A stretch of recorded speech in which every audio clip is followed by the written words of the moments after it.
Good evening. Welcome to Soundtrack to Birdman. Impromptu show tonight. We're just going to sit around and discuss Richard Donner, who we sadly lost the other day at the age of 91. I did not realize he was that old. I thought he was in his 70s. But he has passed, and he left quite the body of film and television and some comics for us. I'm sure all of us have enjoyed. So right now we got Papa Troy in the house and Jedi Masters Utopia. Age Boomer cannot join us because he is busy fixing his John Deere tractor. Is that me? Who's that? Don't know. What's going on? Zootopia, you coming through? Yeah, I mean, I can hear you guys. Okay, good. Hopefully you can hear me.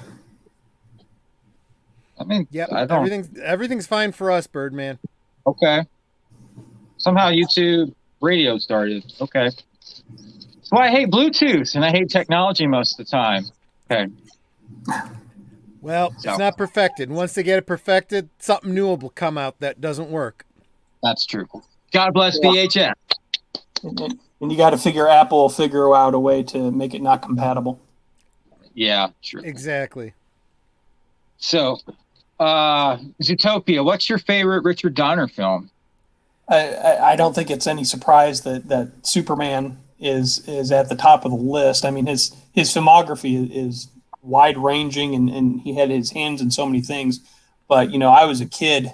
I was 4 years old when that came out, and just made a huge impression on me. I just the score is my absolute favorite score. I mean, even I listen to it now.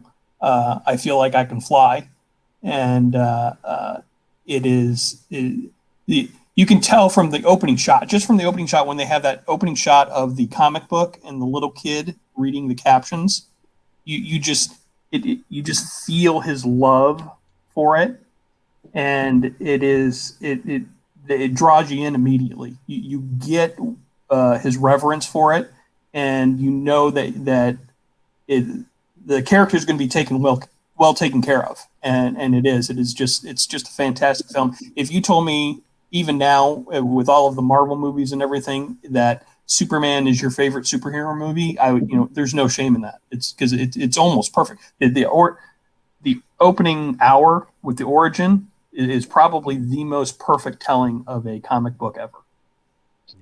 And you can tell he truly loved what he was doing with that film. It wasn't just a paycheck for him. Yeah, just respectful to all the characters, but he also has fun with them as he's kind of bringing Superman. I still love that shot when he looks up and down in the phone booth. As it's fun. I mean, it's just it pays homage to the origins of the character, but it modernizes it at the same time and is funny, and it's playing with the audience, but just loving the character. Yeah. And even some of the, there's elements of it that you really have to credit to the writers, but he brings it out and he showcases it. Like, I think about the scene, "Don't worry, miss, I got you. You got me. Who's got you?" And that's the director. That's the perfect blending of bringing together the story, the written story, the acting of some great stars, and just really hitting that moment. You know what I mean? Yeah, and he and it's just perfectly cast. I mean, Christopher Reeves was just a great find to be able to. I mean, he just walks into a room and I think when he first saw him, he wasn't quite as big. He was a skinny guy, but to look at that and say, yeah, that's Superman, and not only that, but that's Clark Kent. Yeah. I mean, you can't underestimate that scene where he's about to tell Lois who he is, and just the transformation that you see. That it's within a matter of seconds, you are believing that you are looking at Clark Kent, and then you are believing that you are looking at Superman. And when you talk about that, when you talk about believing, right? you Mhm. believe a man can fly. Yep. What was it that Donner said? If we can't convince people, that he's flying, we got nothing. Yep. That whole verisimilitude Yeah. concept that, I mean, we like to credit Nick Meyer with Star Trek 2, and we say, he may not have been a Star Trek fan, but he got it, right? I don't know if Donner was a Superman fan prior to this, but he got it, you know, Yes. and he really brought it. Yeah. He was just it was there's sometimes when you just kind of have that creator and story that are able to come together into one, and just where and so, sometimes the creator is able to keep on with that for future movies, and sometimes they're just a one hit wonder. Donner obviously was not a one hit wonder, but if that was his only movie, I think people would still be talking about him, still remembering him for that. Yeah. Yeah, you're absolutely right. And I think I'm not the only one who has, you know, since he passed, gone and checked out IMDb and gone, that's right, he did do that movie. Oh, he did that? No kidding. Yeah, yeah. I'm sure at some point we'll talk about The Omen, which is my second scariest movie of all time. Well, and But and what's and the this right first? here, what Melissa Harris is saying, Yep, yep. spot on. I didn't know actually that, but sure. And every I have nieces and other family members and anybody who's been raised on Marvel. There is no. I don't think that there is a Marvel. I don't think that there is comic book heroes filmed in the '80s and '90s without this. I mean, if you want to talk about where is ground zero for superhero movies, it's this movie. It's Superman. It's Richard Donner, and because of what he did, and so glad whatever the original script looked like that he hated. So glad he tossed that away and said, "No, we're doing it this way." Yeah, and I mean, let's face it, he really transformed what a superhero film could be, and basically set the standard. I think you're right. We wouldn't have the Marvel films if it weren't for that. It set the stage for Batman '89, and then as the Tim Burton went, as it went from Tim Burton into what's his name, Schumacher, Yeah, Joel you could see it Schumacher. moving away from the bar that Donner set, and it was a reminder. There's your formula. You blew it. Well, and even the Superman sequels. I mean, getting rid of Donner was obviously Yep. a bad move for part two, but then not even involving them in the future ones. I mean, they obviously got worse and worse up to part four. But Donner set the standard. It took Hollywood 20 years, probably not until Blade, to be able to say, this is how you make a movie about a good character, and this is how you continue to make another good movie about a character by giving him something to their own character arc in each of those, and to be able to invest, and that's how you're going to make money in those. I think that they were used to not investing as much money in a sequel, saying that sequels always make less money than the original, and I think it wasn't until the late '90s that you could see that with Blade, and then X-Men, and then Spider-Man, and then you get into the Feige verse, to be able to say, no, these are characters that hit people in a certain way. It hits their minds, it hits their hearts, it hits their souls, and if you do it correctly, you can make money off of it, which is the goal of show and business. If you concentrate on the show, you can work it as a business too. And you're speaking specifically to things that we can see clearly. When we go to see that film, as we sit and watch it, or as we look at the box office returns, right? Mm-hmm. But there's some things that go on behind the scenes that make a film successful that we don't normally see, if you think about it.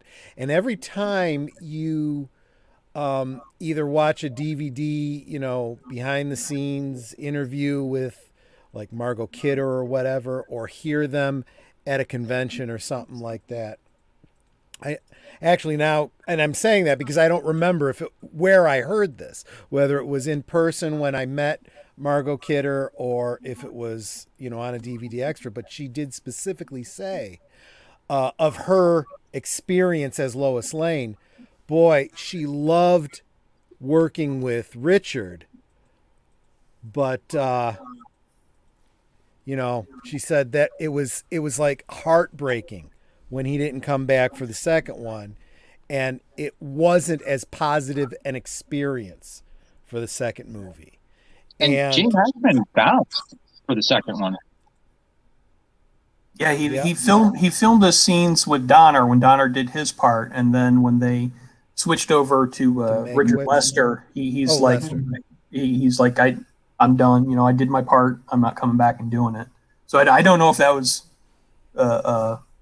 because Richard Donner didn't come back for that's why Gene Hackman didn't do it. But once I saw the Donner cut years later, you can tell the difference between Lester coming in just kind of filling in, and then the love that Donner still had for the character, and why you would ever cut Marlon Brando. I still don't know. I mean, I get it that Salkins were cheap and wanted to save money, but man, he did a terrific job. Yeah, and I don't think you can't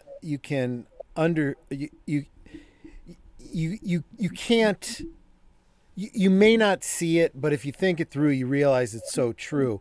If you're going, you can have a different style of director, right? And you hear horror stories about, on the set of The Shining and whatnot, how Shelley Duvall actually felt, like she was tortured. Well, that's fine for a horror movie that you're doing one movie.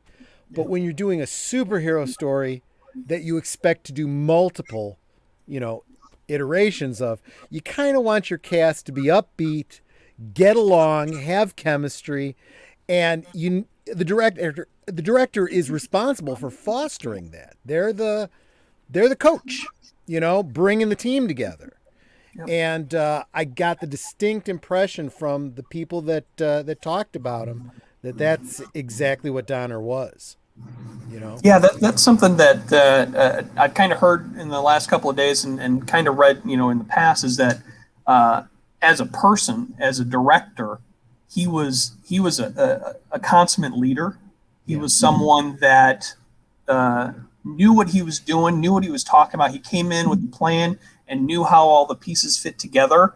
And that's when you can have fun, is when you got a leader who knows where the end goal is and knows how and when you're going to get there, but then can say, you know what, do what you want to do in that scene. Or tell the cinematographer, how would you like this? How would you showcase this? And that creates a creative and productive workplace that I just haven't read a bad story or heard a bad story about him, and that's just kind of the kind of guy he was. Yep. Yeah, and when you think of a director on a film, you think and people in the chat have been talking about some of his television contributions. A director of a movie is very comparable to your showrunner, of a extended series or whatever. And I think that having that vision and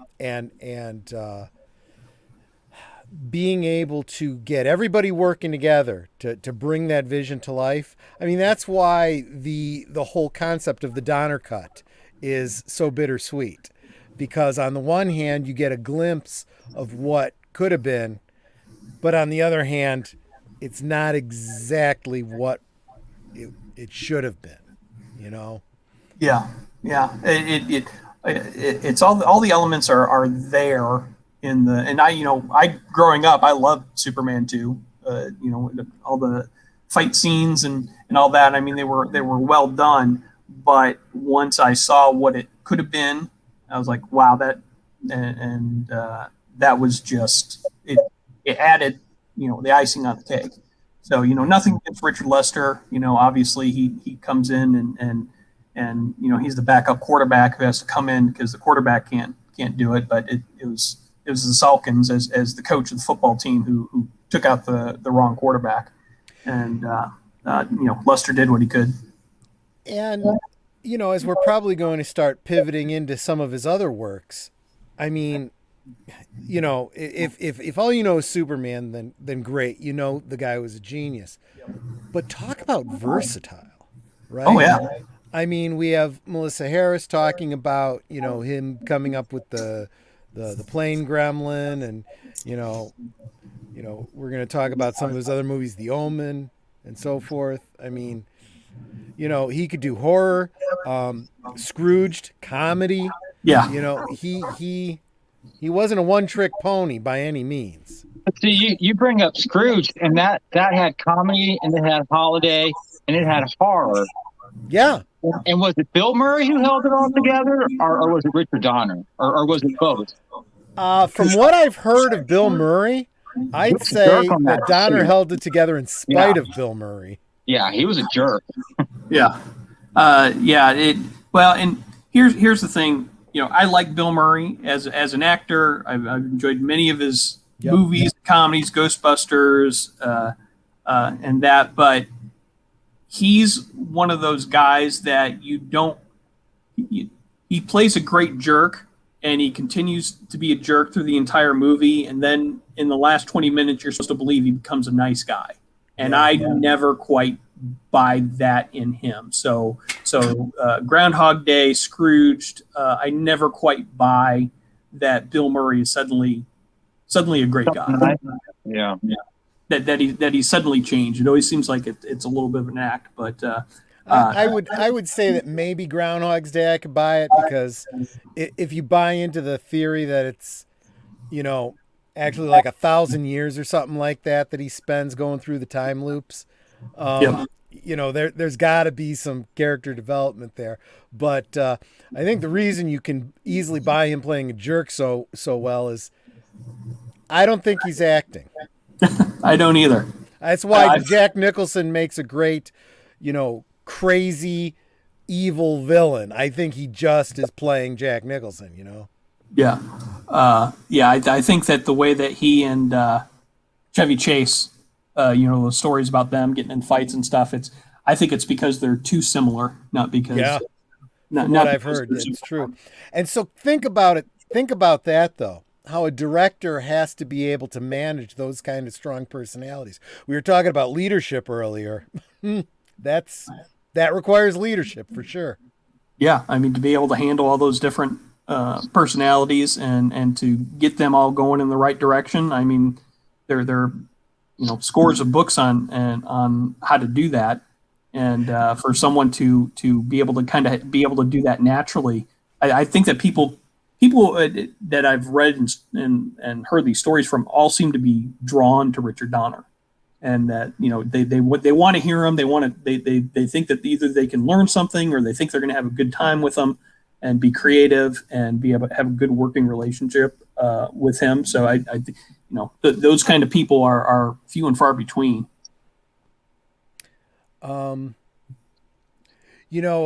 Birdman. Let's real quick. We've added a bunch of people just recently, so maybe you want to say hi to. Let's run down the chat real fast. Melissa Harris and Sons, thank you for coming by as always. I hope your friend's cancer treatment goes well. Al's in the house. Thank you for coming by. A new viewer tonight, Rebecca Martin. Thank you for coming by. Hope you enjoy the show. Samuel Proctor's in the house, and that's where we're at so far. It says we got 6 viewers, so whoever's trolling in the shadows, thank you for trolling in the shadows, as always. Much and all of you in the future that catch us on the replay too, of course. Yes, all you in the futures. You said Midnight Edge is running right now, live?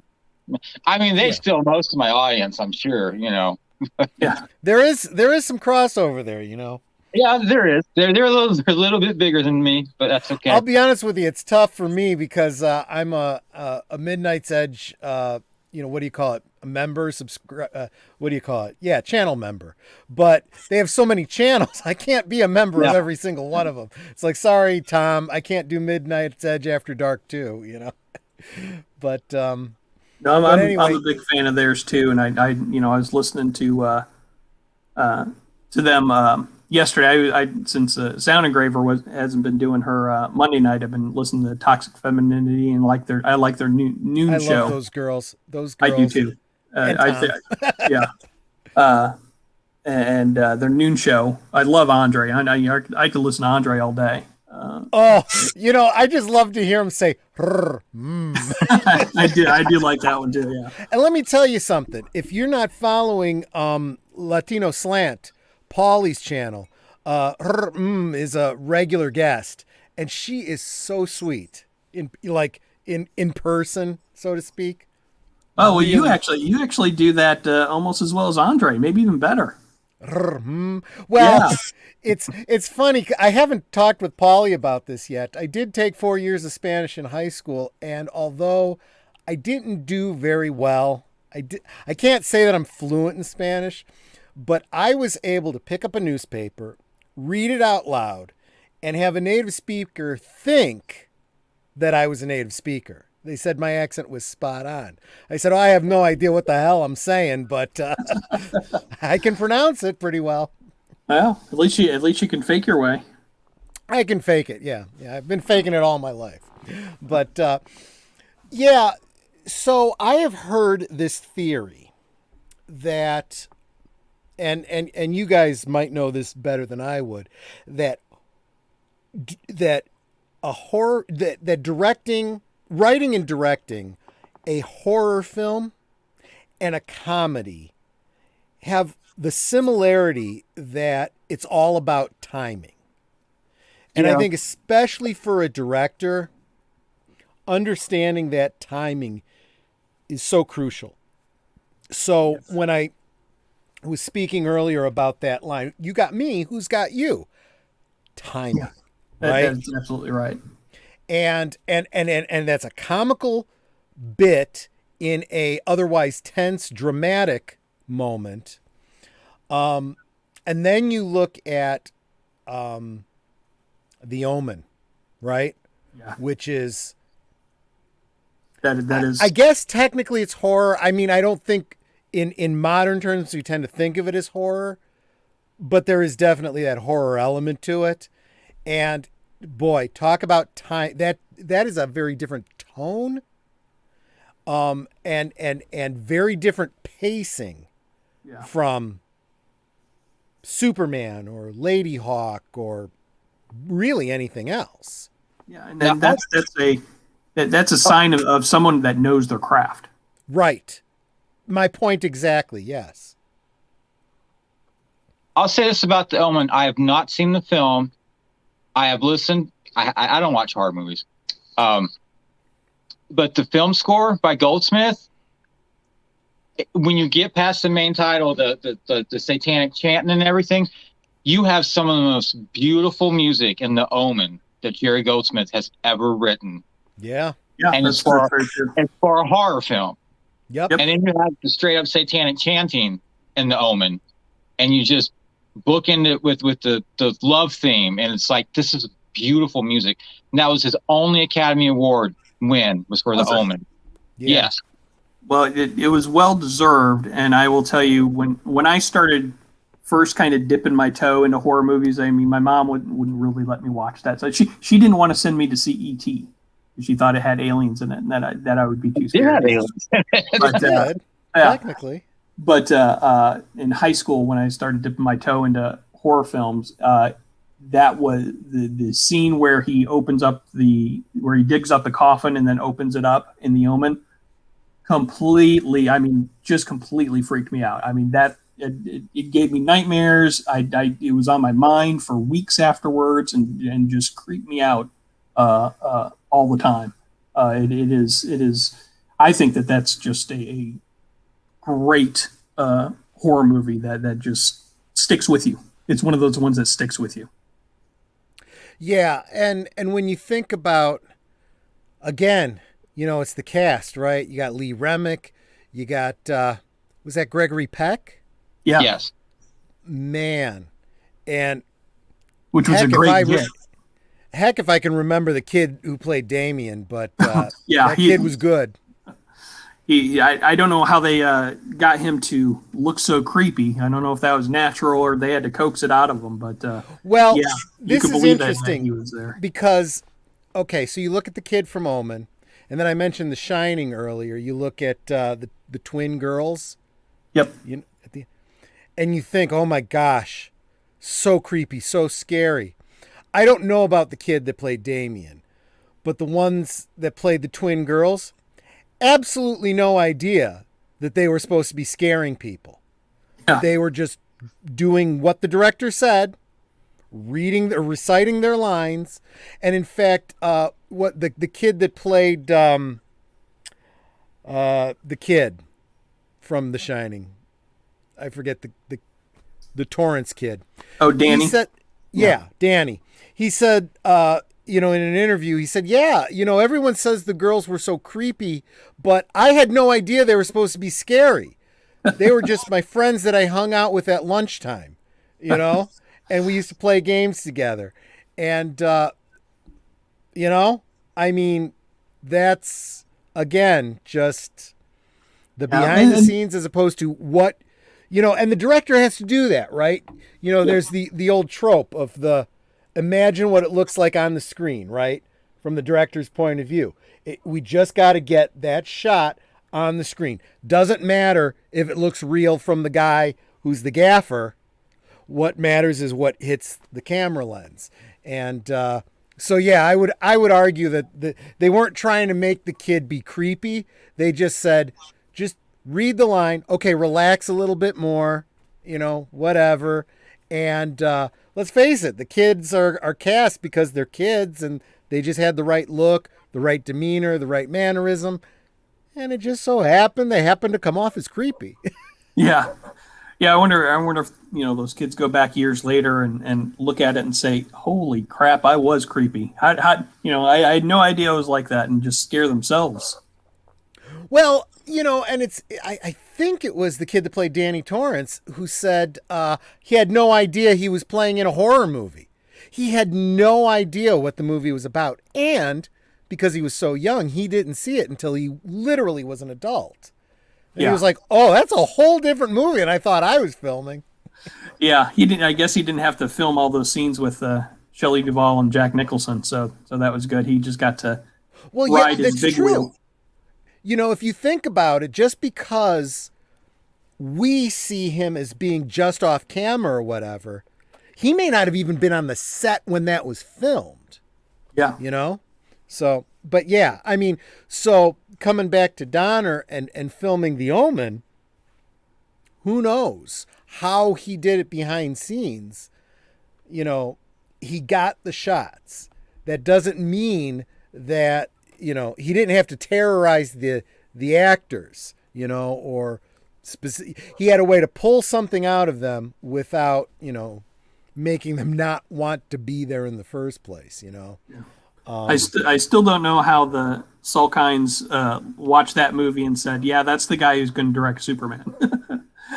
Yeah. Somebody's going to do that story, yeah. Right? Yeah, it's true, because Superman. He came right off of The Omen, didn't he? Yeah. He did. Yeah. Yeah, I mean, and I never made that connection because as a kid, I actually had seen The Omen, before I saw Superman. So yeah. I just did not connect the two in any way. And yeah, Birdman, I would not necessarily, anyone who doesn't watch horror, I would not recommend The Omen to, but that is the first one.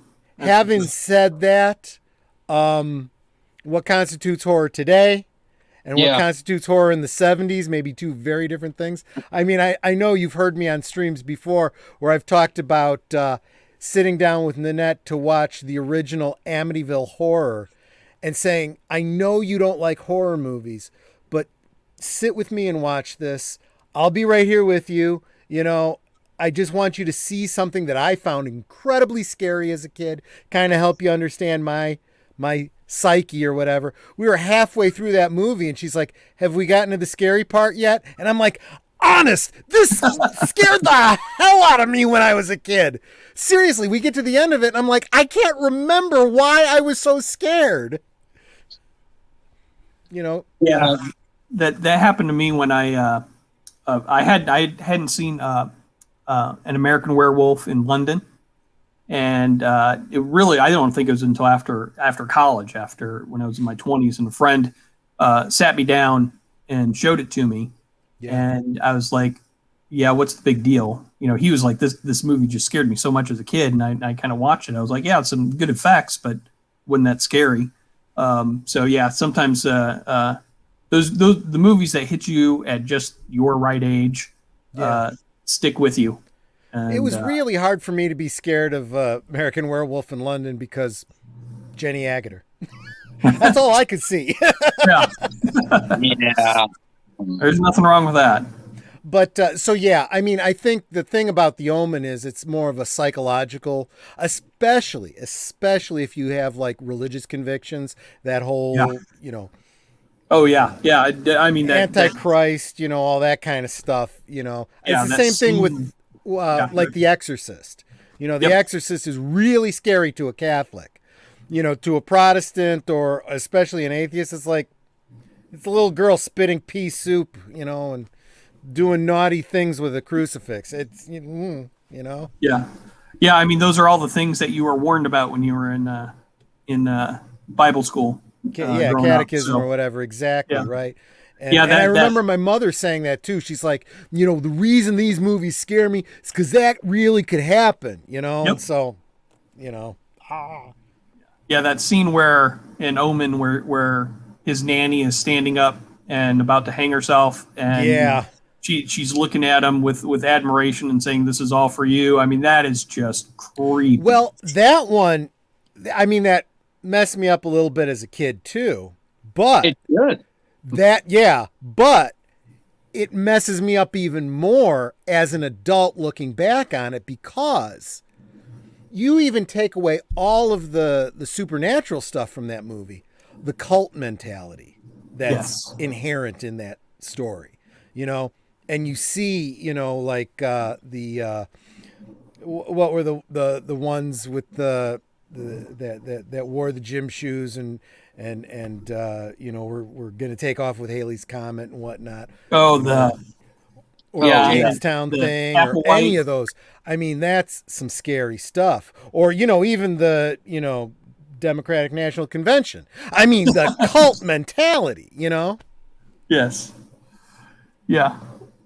The people that believe some of the things today are definitely cult-like and would probably fit right in with The Omen. Yeah. No. Exactly. What about Lady Hawk? What's y'all's thoughts on Lady Hawk? Oh, Lady Hawk. I'm disappointed. I really haven't seen that one since I was a kid, so I don't remember too much of it, but I remember liking it. Yeah, we did. I know more girls that like that film than anything else. I remember my mom loving that movie, but I did too. It was one of those kinds of films that I think could really appeal to just about anybody. Adults, children, men, women. It definitely was a very different kind of fantasy adventure film. Beautiful, tragic love story, and my goodness, Rutger Hauer and Michelle Pfeiffer, and then Matthew Broderick, who is your audience insert character, right? You're kind of seeing it from his point of view. And we're talking, remember what I said about humor and timing. That whole bit of him breaking out of the prison, and as he's crawling through the little hole, this shouldn't be so difficult. This should be no different than when I escaped my mother's womb. What a memory, and at the very end where the priest says to him, Little thief, I fully expect to see you on Judgment Day at the pearly gates. Oh, I'll be there, Father, even if I have to pick the lock. Gosh, yeah, and that was another one I'd actually forgotten that was a Donner film, and oh my gosh, it kind of shows through the connection between those characters. I swear is pulled out by the director, and I see it in Superman, I see it in Lady Hawk too, and I don't know. I get the feeling like Richard Donner was the kind of person that it didn't matter if his cast was full of stars or unknowns or character actors, that he would be able to craft something that got the best out of everybody and got everybody's creative buttons going off, and be able to just make a film that it was fun for them to do and fun for you to watch. Yeah, and you see that with his filmography. Not everything was a box office hit, but you could always tell that he cared. Yeah, and that's one of the things I don't like.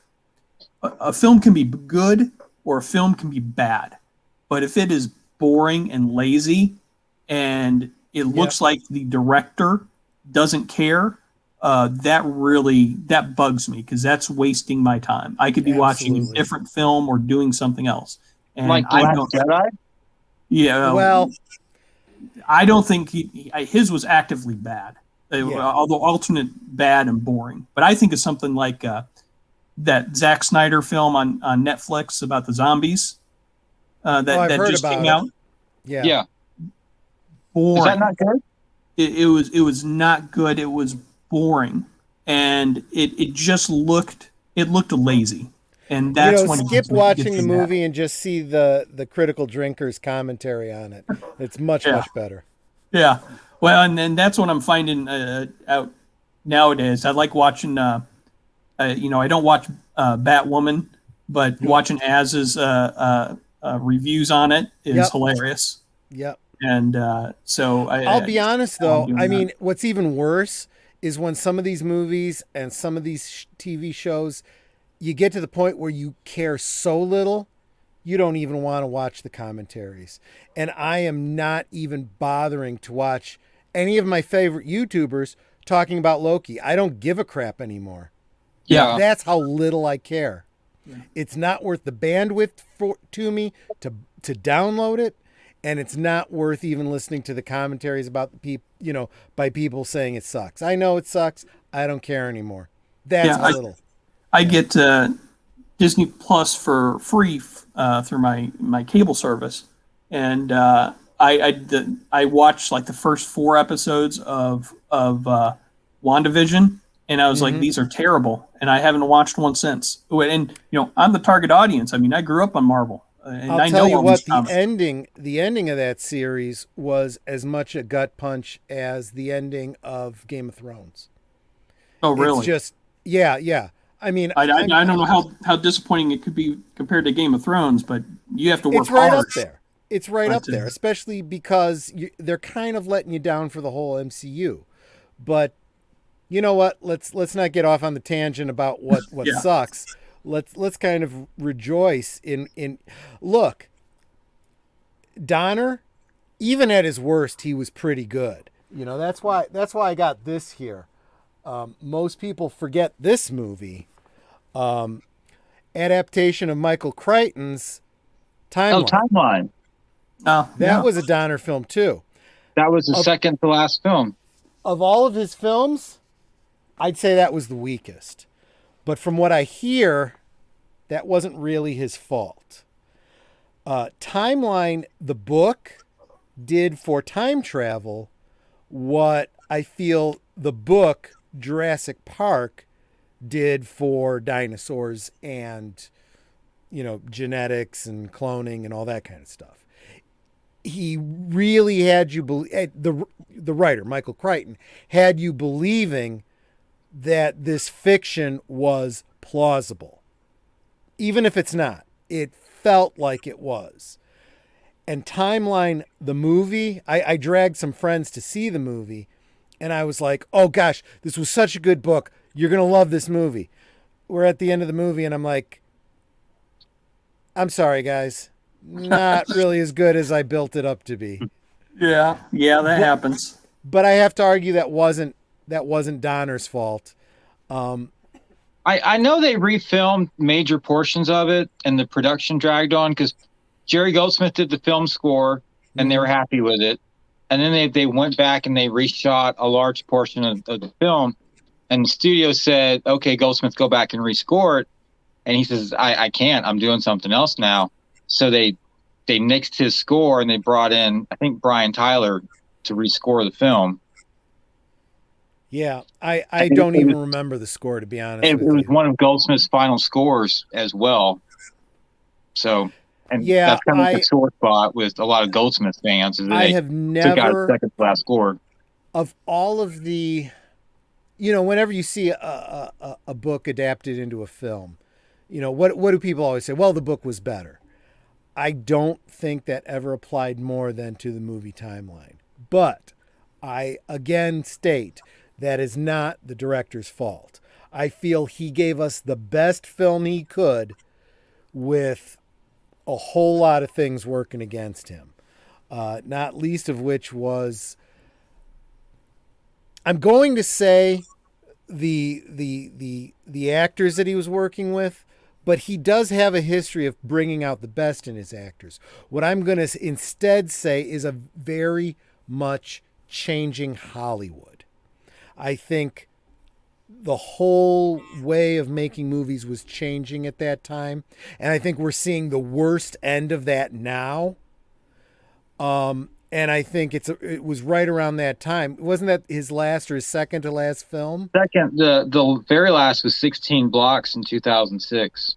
Yeah, and I think he had gotten to the point where he kind of saw what was going on in Hollywood, and he said, F this S, I'm out, Yeah. Yeah, because, I mean, it's been 2006 since he had a film, and he had, like, a really good run in the 80s. And then, Lethal Weapon 3, Maverick, Assassins didn't do too much at the box office. Conspiracy Theory didn't do too much. Lethal Weapon 4 was kind of like, and then Tales from the Crypt, and then Timeline. From what there was was talk about him coming back out of retirement for a Lethal Weapon 5, though. Yeah. That might have been good, but I guess we'll never know now. Yeah. And, I really liked Lethal Weapon when it came out. It was one of those movies, again, I had to sneak around my mom to be able to watch. But it was just very different from any other buddy cop movie that I had ever seen before. And it was obviously Mel Gibson was terrific in it. And just that interaction and interplay between them. And I think that's also another one that was kind of like, you can see the director was really drawn to the material and wanted to be able to put this up on screen. So I think that, that's a credit to Donner to be able to find something, as we were talking about earlier, just different from anything he had ever done before, but applying just basic knowledge of his craft to be able to make something new and different. Right. And, I have to admit, I don't remember the sequels very well, but let's look at that first movie for a second, right? That first Lethal Weapon. You had some great comedy. You had some great hard-hitting drama there, too. Yeah. And, I guess technically it was an action film, too. So, I mean, you had... Go ahead. Sorry. Well, you had all of those elements, and you had them all perfectly balanced, in my opinion. Again, that's the writers for sure, but definitely the director. Yeah. That scene where Danny Glover confronts Mel Gibson and he's like, "You really want to kill yourself?" and gives him the gun and Mel Gibson's just working himself up, and then Danny Glover sticks his finger in the pin right as he's pulling it, Yeah, I mean, super dramatic, super tense, Yep. and then it's over, and on a dime, Mel Gibson just turns around and walks out and makes a joke, and just deflates all the tension. But you're it's funny, but you're left with this unease of man, what's this guy going to do? It's just super well shot and super well acted, and that is different from what other ones. A director's understanding of emotion and impact, and again, timing. Yes. Yeah. Yeah. I'm going to say it. It's genius. It takes a genius to be able to synthesize something like that so perfectly. Absolutely. Okay? And I hate to go back to this again, but you in this day and age, we have to, it would almost be a disservice to him to not point out the contrast to the so-called directors that we have working in Hollywood now. To even say that they're directors and imply a comparison to the likes of Donner is just ridiculous. People like Ryan Johnson, who thinks he's so clever because he subverts expectations, and who doesn't understand storytelling and doesn't understand impact and doesn't understand emotion. Or if he does, he's specifically being a jerk and just wants to pull the wings off of flies, which is the only way I can explain what he does with his movies. Yeah, Ryan Johnson just has always struck me as someone who watched 70s Scorsese's film and said, I can do that, and I'm an auteur also. And so because I can do that, and not understanding the fundamentals of what a Scorsese and a Richard Donner know about storytelling, and or Tarantino knows about storytelling, and just kind of wings it as he goes along, and then thinks that he's better than everybody else. But whereas Donner is somebody that respects the audience and wants the audience to be entertained, and the Ryan Johnson's movies make you mad, and not in a good way. Yeah, exactly.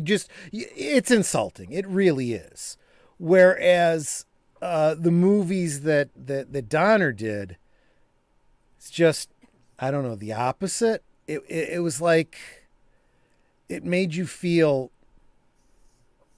like you're getting a wink and a nod, from the director. You can even see that in films that I don't think quite work, like Scrooged. The ending, I just don't buy Bill Murray, but at least you can be entertained by most of it, and you can see them putting effort, Richard Donner, into it. I mean, yeah, it's almost like, maybe I'm going to have to start calling Ryan Johnson the anti-Donner. Yeah. Yeah, and in a way, you're kind of right. I would have said that about Zack Snyder, but Zack Snyder isn't even as bad as Ryan Johnson. No, and here's the thing: is that I enjoy some of Zack Snyder's films. I enjoyed Dawn of the Dead, and I enjoyed 300.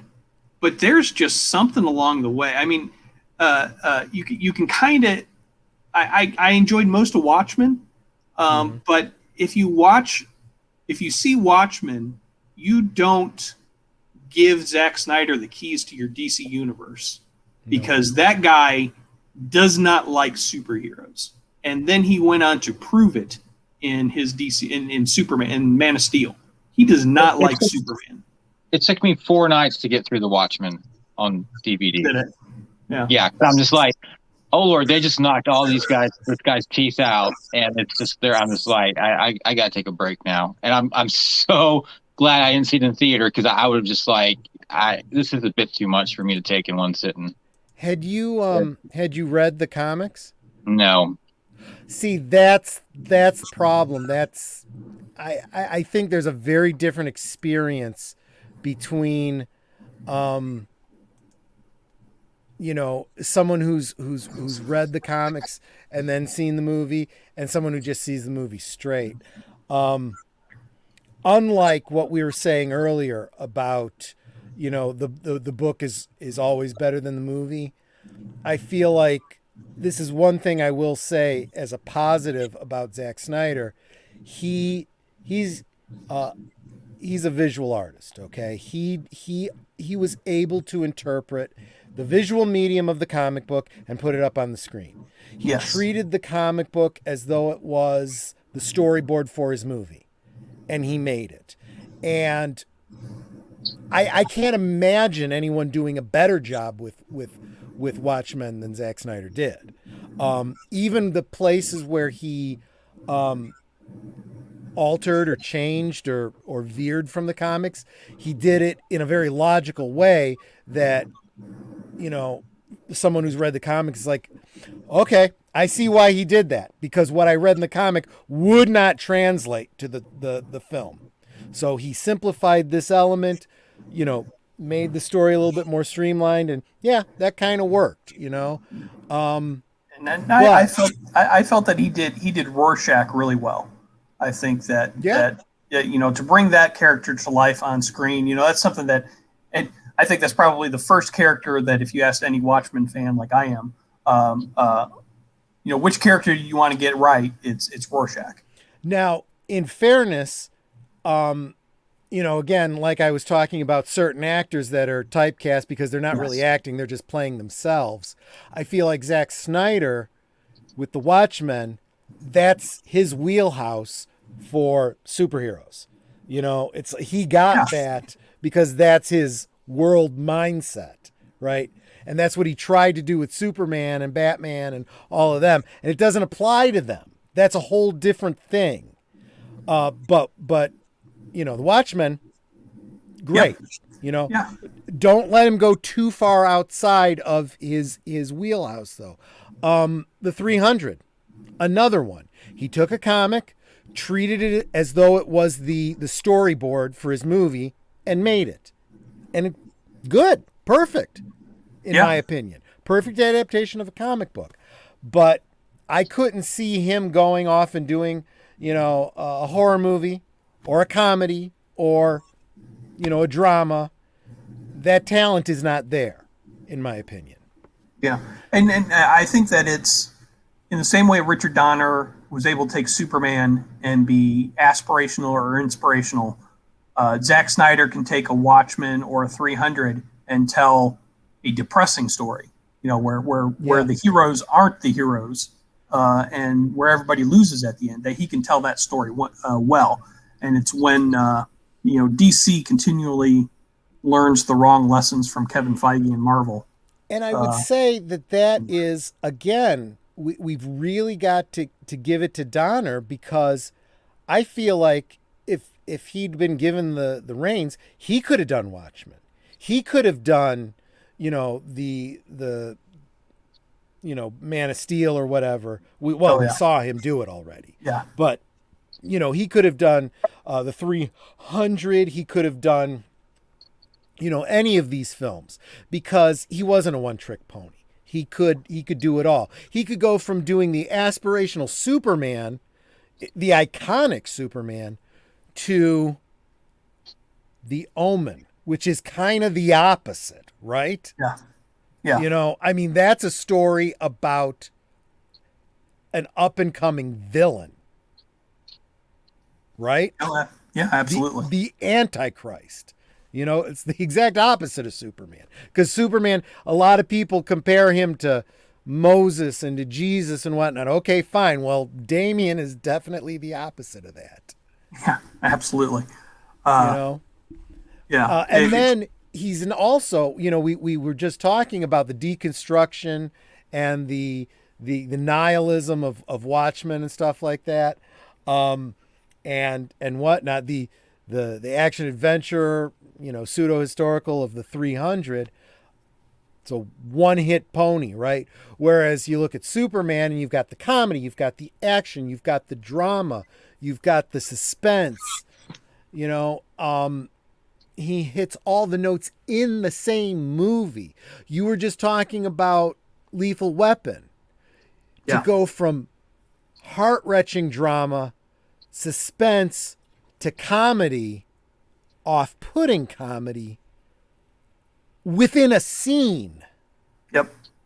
That's brilliant. You got to have talent, and you got to be able to work with other talents to be able to create something like that.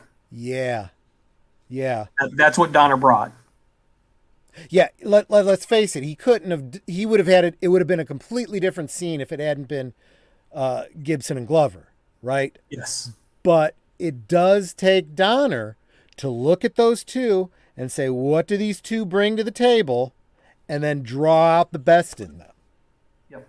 And that's what a director does. And honestly, for people who think that either directors aren't important or, you can just kind of throw movies together.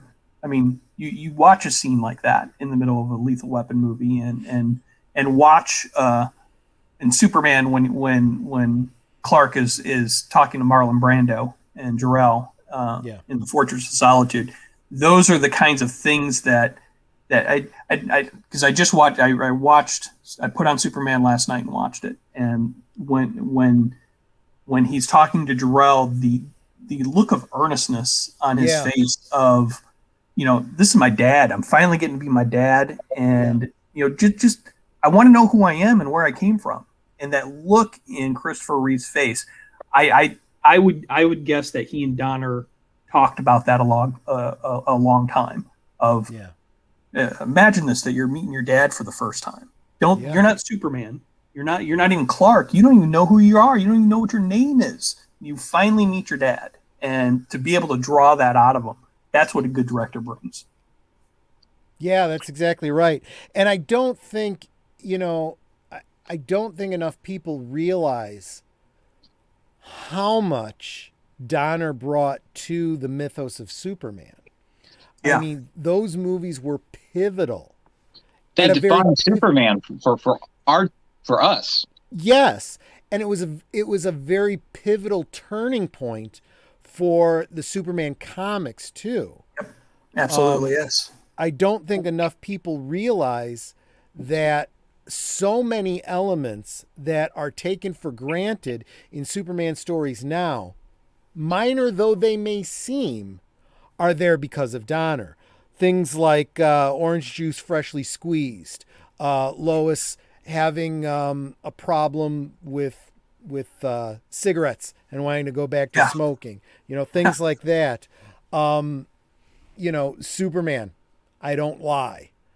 That was actually that whole thing about Superman never telling a lie didn't really come before that.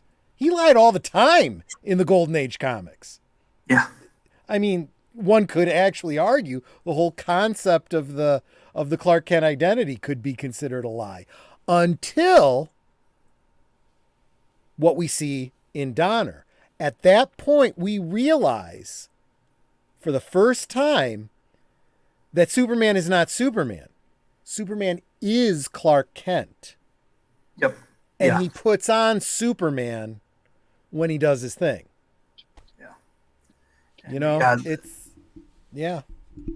I didn't, and when I watched it last night, and I can't believe I never thought about it until last night when I saw it. But it's the first movie I've ever seen that sets up the sequel in the first scene. The opening scene is him sentencing the three Kryptonians to the Phantom Zone, and I was like, that just set up the sequel, and I haven't even seen the movie yet.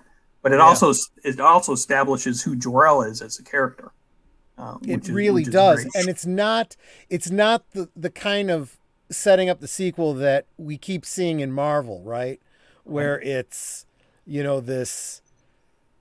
It's one of two things. It's going to come up in the next movie. Exactly. Right there in your face. Usually tacked on at the end, or what was happening, from about midway on was the whole movie was setting up other films, and there was no important main driving story in the movie you're actually watching. whereas this was just seamless. But let's be honest, that is really a function of the fact that if we had truly gotten the Donner cut the way it was meant to be, it was really meant to be one 4-hour movie, split up over, into 2 movies. That's the way it was originally meant to be. That whole thing about Lois dying never happened in the original concept that Donner was going for. Originally, it was meant to be that he actually does save everybody. You can't save them both. Yes, I can. I'm Superman. Yeah, he doesn't get back in time to, stop the second bomb from hitting, and causing earthquakes and stuff. But he's able to stop all the, everything. Really, look at what the re-edited version was. What does turning back the world do? The only thing he went back in time to do was save Lois. He had already done everything else. He stopped the one that was going to Hackensack, and then he didn't manage to stop the other one, but he was able to minimize the damage. He was done. There was nothing else to do there. The only reason he was turning back the world was to save Lois. But that wasn't in the original cut. In the original cut, that one from Hackensack he sends off into space is what freed the Phantom Zoners, which leads us into the second movie. Yeah. Yeah. The ending of that movie forgets what is the essence of good versus evil, which is evil is inherently selfish and good is inherently selfless. And so when Superman does these things, he's giving up something else. And so when you have him save everybody, when you have him go back in time and do that, it makes him selfish. And so he's not as heroic as he could be. And so, that's the disappointing thing about Superman the movie. That's why I say, like, the first hour up until Metropolis, it may be the most perfect superhero movie ever. And the closest one that I see that I've seen since is the first Captain America movie, which I think is almost a perfect superhero movie too. And I think that you almost want to compare Donner and the first movie to Lester and the second movie and see the very different concepts of heroism, right? Because talk about selfish, right? That's kind of the core of the story for the second movie. He wants to give up being Superman because he wants to be with Lois selfishly, right? Mm-hmm. And at least he goes through a learning arc and goes, I screwed up. Not only, did I take Superman away from the world that needed it, but I'm also now not the person that Lois fell for, So I really got nothing, But, yeah, I remember even seeing that as a kid. My mother took me to see it, and, I was a little uncomfortable, that whole bit with, Clark and Lois in bed at the fortress, and seeing it with my mother was not an easy thing, because there's that line, "Where's Superman?" And it's real quiet in the audience, and my mother says, "He's shacking up with Lois Lane." And I'm like, oh, please, no. It sounds like your mom needs a YouTube channel. Oh, that would be... Maybe she should be reviewing movies. Well, she'd have to have a whole separate YouTube channel, though, because she and I, that would be two very different YouTube channels. She'd have a not safe for work one. Oh, yeah. No doubt about it. Just spent the weekend with my mom, and she told us stories that I was like, I never needed to know that, Mom. WTMI. And then that's over. You're going way, way, way too much information. But yeah. So I do. There's a couple of movies from Richard Donner that well, we haven't even touched on Goonies yet, but um, have any of you seen The Toy that he did? It had Jackie Gleason and Richard Pryor. Yes, And I've got that on DVD. I love that movie. I love that movie guys. as a kid. I'm going to add Chris P in here right now. He just popped in. Okay. All righty. Add to stream. You hear Chris P? Yes. Can you hear me? Yes. How are you tonight? Coming through great. How you doing? Yep. Good. So we were just talking about, we were going through the Donner films, and we're talking about, even what I consider to be his worst movie was still pretty darn good, at least as from the directing standpoint. But we had just gotten to a movie that I had totally forgotten was Donner, and that's the movie The Toy with Jackie Gleason and Richard Pryor. Did you see that one? Yeah. What'd you think about it? I haven't seen it. Which one was it?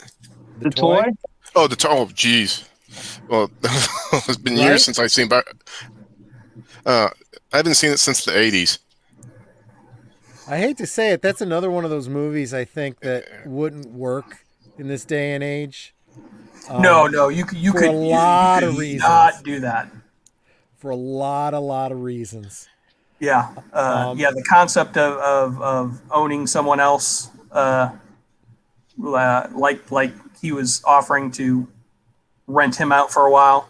You couldn't. There's no way you could do that now. And they definitely pivoted into the fact that Richard Pryor was a black man. That was important to the character and the whole thing. I think they even had a joke about it.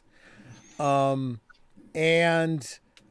gosh, I even remember some of the, excuse the term, off-color jokes, like the assistant that was hot for him and was trying to address him and going, "Are you black all over?" and stuff like that. Get off of me, Yeah, you could not do that now, but Jackie Gleason is just I loved him as a kid and watching old Honeymooners episodes and just comedic genius. And when we were talking about timing, I mean, those are the types of things that when you get those two together, and I think overall the movie probably didn't work. I probably remember it more fondly than it was, but I enjoyed it as a kid, and getting those guys together is just great. It was definitely it could have suffered the way Superman 3 did, with Richard Pryor just kind of taking over the film. And let's face it, really was a Richard Pryor, vehicle. Thank you. But it did definitely, and again, this is entirely because of Donner. It walked that fine line and had that balance of comedy and drama, to the point that I remember some of the great jokes from that. But I also remember the heartfelt story there, of the father-son relationship, and that was just, I mean, to the point that almost brings you to tears, It, in a way, there are some story elements that I would compare to Mary Poppins, where you have this outside force that joins a family briefly to try and help heal, a family divide, and then leaving them better off than they were. And then you do that within the scope of a comedic film that brings together two very different kind of comedians, Jackie Gleason and Richard Pryor. Who would think those two together in a movie? So again, you have a director getting two very different kinds of actors working very well together and helping them both to shine beautifully. And neither one of them, just stealing it all. Yeah, it's a fun little movie that I don't think people talk about enough. But just got two comedians who are just at that know what they're doing and know how to create a scene and know how to bring the comedy out. And I just think that it's something that, if you haven't seen it in a while, or you've never seen it before, and go out and check it out. It's pretty good. Which I had, when I was looking over his films, it's something that I remembered as a kid, and I was like, well, I'm going to have to check that out and see if they've got a DVD or Blu-ray out for it, and order that. I highly recommend get the DVD. It's worth it because, as I always say, own physical media. Yep. Absolutely. Yeah. And as long as you still can. And if you can't, make it yourself. And something that I have noticed about physical media, I don't care what Disney Plus and Netflix and all these services say that they're broadcasting in high def or 4K. Mm-hmm. A Blu-ray or a 4K player, it still looks so much better on that than through those streaming services. So I don't know if it's the connection or if you have to have the right TV or what, but nothing beats physical media for how I would argue that, and I know, Birdman, this is probably going to get under your skin. It would be even worse if Boomer was here, but I don't think that high definition, super crisp, sharp, perfect surround soundy type, those things are not nearly as important as just a good story. I don't want to get us too far off topic, but just the other day I was looking at The Electric Grandmother. And there is no good high-quality version of it. It was a made-for-TV film. So you can find it streaming on YouTube, and that's probably the best you're going to find. And it's a little bit grainy. Doesn't matter. It's the story that's crucial, And I'll tell you what, I can't get to the end of that movie without crying. There was a show back in the 90s on NBC called I'll Fly Away. It was about a district attorney in Alabama and his black housekeeper. Okay. And it tells both family stories. They would not make this show today, and they should, because it was so well done. And it's never once preachy at all. And they won't release it on DVD. Nobody will play it on TV anymore. But there's this guy, God bless him, on YouTube who has uploaded every episode but like 3 or 4. And he's done it from videotape that he videotaped off of the airwaves when PBS reshowed everything back in the 90s. And I'll just listen to him. I don't have to watch him. I can just listen. The acting is superb. The writing is superb. The delivery, everything. And so here's what you do. Short. You go to that YouTube channel. You pull those videos down, save them on your hard drive somewhere, and then make a DVD. Do it. I'll figure out how to do that before they get pulled because I'm just waiting for. Talk to me after the stream. I'll talk you through it. I'll help you out. You got to do this because you've got to archive your own stuff because they're trying to take it away from you. They're trying to control it. And I continue to feel like it's like Leia talking to Tarkin. The more you tighten your grip, the more star systems will slip through your fingers. Well, Disney, the more you tighten your grip, the more fans slip through your fingers. And it's not just Disney. It's all of Hollywood at this point. There's more and more talk about how they don't want to put out DVDs, how they just want you to stream it, and they want to give it to you for just however length of time, and then that's it. And I say BS to that. Yeah.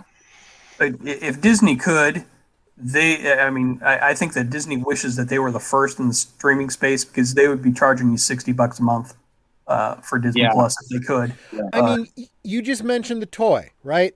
I didn't even realize that was a Donner film. How many people in the stream have seen the toy? And if you haven't, where can you find it? Because I will bet you it's not out there anywhere. I actually don't know that. Let me check it out. I mean, I got the right now for you. I got the interwebs here, right? Internet gas. I might. Yeah, we'll use that internet gas that you were talking about. It's on Prime Video, Amazon. Oh, and it's on Vudu. That Voodoo you do so well. So I guess it is out there. But it is one of those ones that they may decide is problematic. and they'll start by slapping a warning on it. Then they might decide to edit out certain scenes, and then it may not be available at all. Yeah, when I was watching Master Bates. That's right. I forgot that joke. Oh yes, I remember that was the joke. boy's Yeah. name. Their last name was Bates Mhm. because he was a minor. He was Master. Mm. And then, of course, Richard Pryor just goes, "Wait, Master Bates? You've got to be kidding me!" It took me years to realize that joke. I did not. Oh yeah, get that I at didn't first catch I it was a when I kid. first saw it as a kid. That was, and that totally fell within the whole realm of my mom's philosophy. Take you to see it, and if you don't get the jokes and they go over your head, then no harm, no foul. Didn't hurt you any, you know. And then, I mean, I swear, all my life there would be times that I would learn something. And then all of a sudden I would get a joke from a movie from, 10 years earlier, and I'd burst out laughing. And people would look at me like I was crazy. No, I was just getting a joke from 10 years ago. Yeah, Yeah, that happens a lot when you watch those old Disney cartoons even. Just all of a sudden a joke that the parents in the audience would have gotten, but that goes way over the kids' heads. Yep. That I think that's why they used to be those cartoons used to be successful, because they hit the kids and the adults. Yep. You're absolutely right. In fact, I remember my mom saying that the best family films were the ones that kind of had something for everyone, right? You know? And, if the kids didn't get the joke, or, it just didn't matter. Keep the adults entertained, keep the kids entertained. But there's an art to that, right? I mean, there's the difference between, like you said, a Disney film, or, even, we were talking about Mary Poppins, right? It's definitely a kid's movie, but there are definitely some dramatic things that the kids may just not care about, but are very deeply felt by the adults, So yeah, it's a delicate tapestry that makes for a great family film. And I would say there's a different version of that where you have some very adult jokes hidden into, kids' films that are not quite as elegant, let's say, Yeah, What about Sorry, go the ahead. Goonies? What was that? What about the Goonies? Oh, Yeah, Goonies. we haven't talked about Goonies yet. Yeah, we Holy haven't got cow. that one yet. Talk about one that's geared more for the kids, right? Yep. It is, and yeah, that was that was a huge influence when I was a kid. Just I so wanted to be Sean Astin and to go out there and have an adventure and discover some treasure. And I wanted to be Data, and I ain't Asian, so put that in here. You got to look like me for me to relate. Wait, cultural how were appropriation. you able to feel represented by a character that didn't look exactly like you? I don't understand that. He was awesome. He had a trench coat, and he had all those gadgets, and he was ziplining across the street. That's all I need. That's it. I don't care what he looks like. Just saying, that movie I felt hit at just the right time. I felt like it was Indiana Jones for kids. It was. Yes. That's kind of how I saw it, Yeah, it's pretty much. And I think for me anyway, my group of friends, we were just like the Goonies. We had those adventures, not literally, but in our minds we sure as heck did, But yeah, plus, this has nothing to do with the movie itself. I have some great memories of, who I went to. I kind of went on a date to see that movie. I was a kid, so it was kind of a date. But anyway, great memories. Kind of date where you don't talk to each other. You just watch the movie. Watch some of the movie. Yeah. It it was just a really fun, good movie, and I enjoyed that as a kid. I don't think I saw it in the theater. I think it wasn't until it came out on video that I saw it. But once I saw it on video, I watched it again and again. I remember Goonies getting a really good run on cable when cable was just starting out. Yes. You know, that was one of those ones that was on over and over and over and over again. So honestly, if you're of a certain age and you haven't seen that movie, where were you? You know, you almost couldn't avoid it. Yeah. Well, but and it's also weird to think that the future Thanos is in there. Was that the same actor? Yeah, Josh Brolin. Josh Brolin. Goonies that played Short Round? Oh, yeah. Jonathan Quay. No kidding. I didn't realize that. Did not. Well, I mean, there was a big age difference. Well, I'm going to say big age difference, but I say that because, kids grow quickly at that age. So I may not have realized. But even look at Sean Astin. I mean, from movie to movie, he grew fast.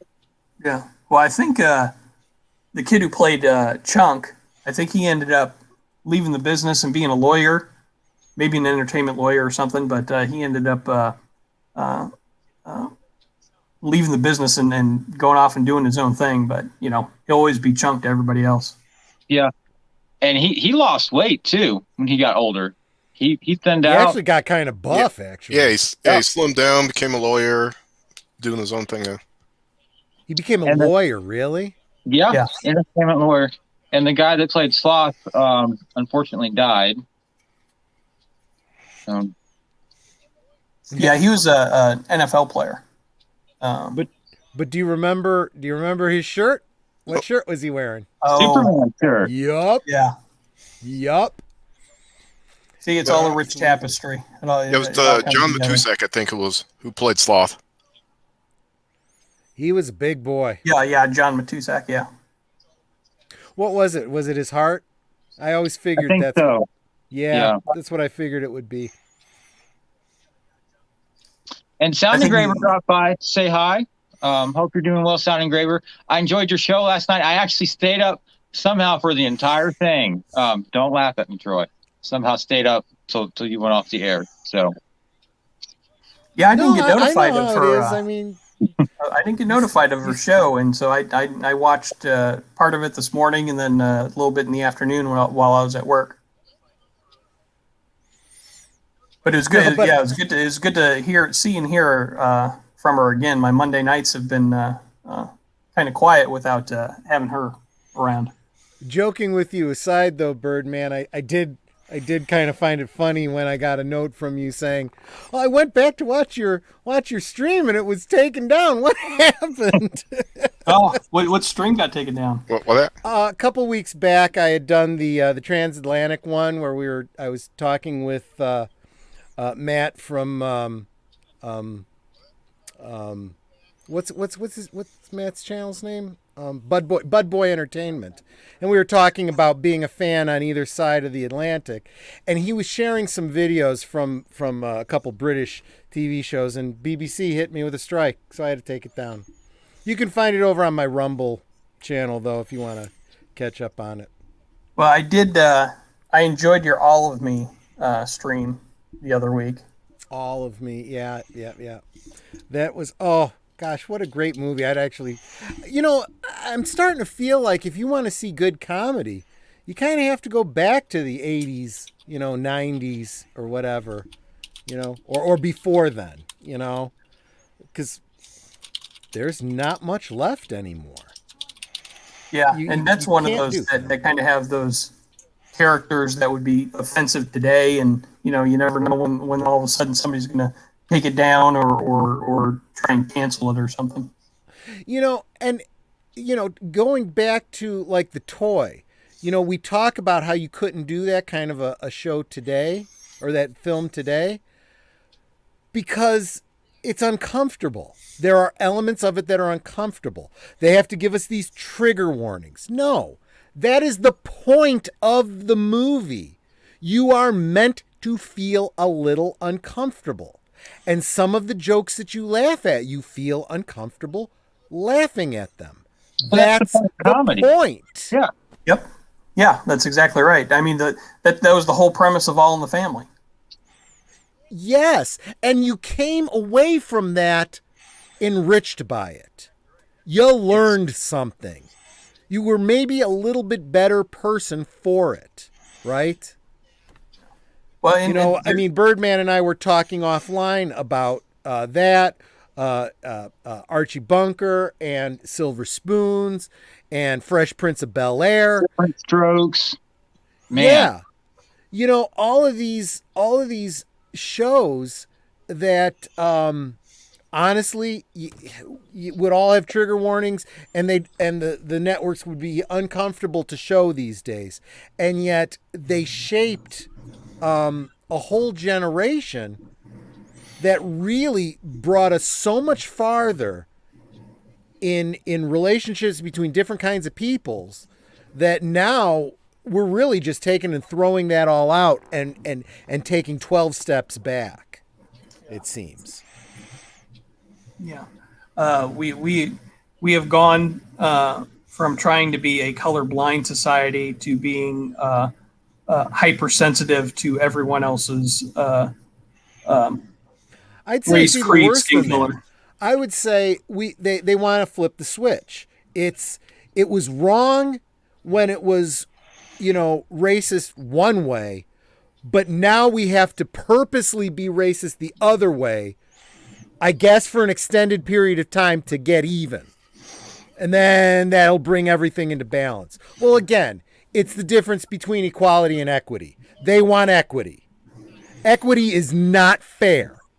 They talk about fairness, but that's not what equity is. No. Well, and it's impossible. You are the only way you ever achieve equity is by bringing everyone down to a certain level. It's impossible to bring everyone up to a certain level. Well, someone once said, if you could have 3 wishes, what's the first thing you wish for? Well, I'd wish for world peace. Well, there's only one way to bring about world peace. And guess what? That means you don't get 2 more wishes because there's no more world. Yep. But I did want to talk about at least one of my favorite Richard Donner films that I think is criminally underappreciated, and why I chose James Garner as Brett Maverick as my picture tonight, and that is the movie Maverick. Yep. When I saw that, I saw it in the theater, and it was just so much fun, and I liked it so much, and it had a great soundtrack too, Old West, and I loved Mel Gibson, I loved Jodie Foster, I loved James Garner in it, and they had a great cameo by Danny Glover in it. And it was just so much fun. And it's the kind of movie where you got to pay attention to what they're saying, because while someone's talking, Brett Maverick is saying something under his breath that is just hilarious. But if you're not paying attention to it, then you don't catch what's going on. And it's a really rewatchable film. And it's one of my favorites. Where's my sequel for Maverick? I wish it had done well enough at the movie theater to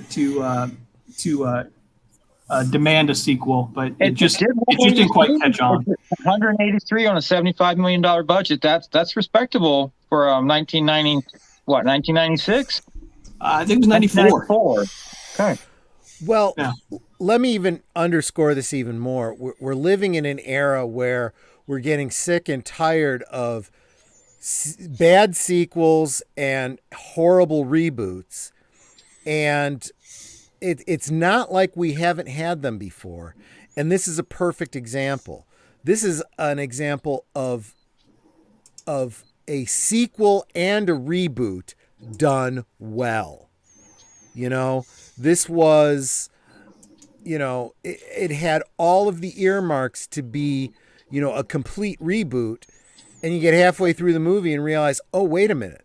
This is actually a sequel that can still serve as a reboot, And again, done well, done in such a way that, again, this was another one I saw with my mom, I hadn't watched Maverick, as a kid, but she did, and I enjoyed the movie. And only, after the movie, and we're talking about it, she's like, gosh, I love that movie and I love James Garner and da da da da da. And I'm like, I didn't realize this was, and it really got me and my mom talking about this, very generational kind of thing, I mean, yeah. My My was mom, a wonderful experience too. my mom talked about watching James Garner and Maverick when she was a kid. In the 50s, and she loved James Garner and she loved that show, and I hadn't really seen it until I saw this movie, and it made me want to go back and watch the TV show. So that's a great TV show. That's a lot of fun, and I encourage anybody who has not who has not seen the movie Maverick to go and see that, and Mel Gibson, Jodie Foster at their best, and check out the TV shows if you can. Well, one thing Maverick did very well, it pokes fun at the lead, but it does it in a clever and good way, because everyone is trying to put one over on Maverick. His Indian friend almost gets him killed for some more money. Yep. Jodie Foster's constantly trying to put one over on him. The steamboat captain dudes everyone's just trying to one up him. But you still respect him, and it's not really done at his expense. Why is that so hard to do nowadays?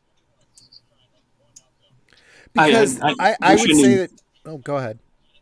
No, just to say, I wish I knew. I wish people would.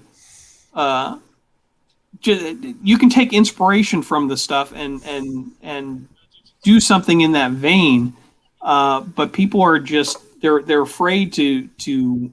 I really think that we are entering a time of the death of comedy movies and TV shows, because you watch some of the stuff that they're putting out now, and it's just not funny, and it's so trying to be politically correct that it's not willing to take risks. And I don't think that the writers know how to create funny out of basically no conflict. Yeah. I would say that what's really missing is the ability to be subtle. There just is no subtlety anymore in storytelling, in anything, really. I've heard a lot of commenters, other YouTubers and whatnot, talking about,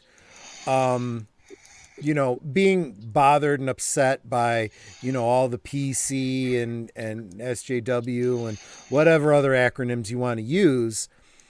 But what do they always say?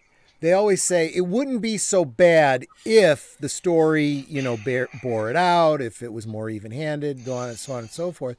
And I think what they're really getting at is, if it was more subtle, Yep.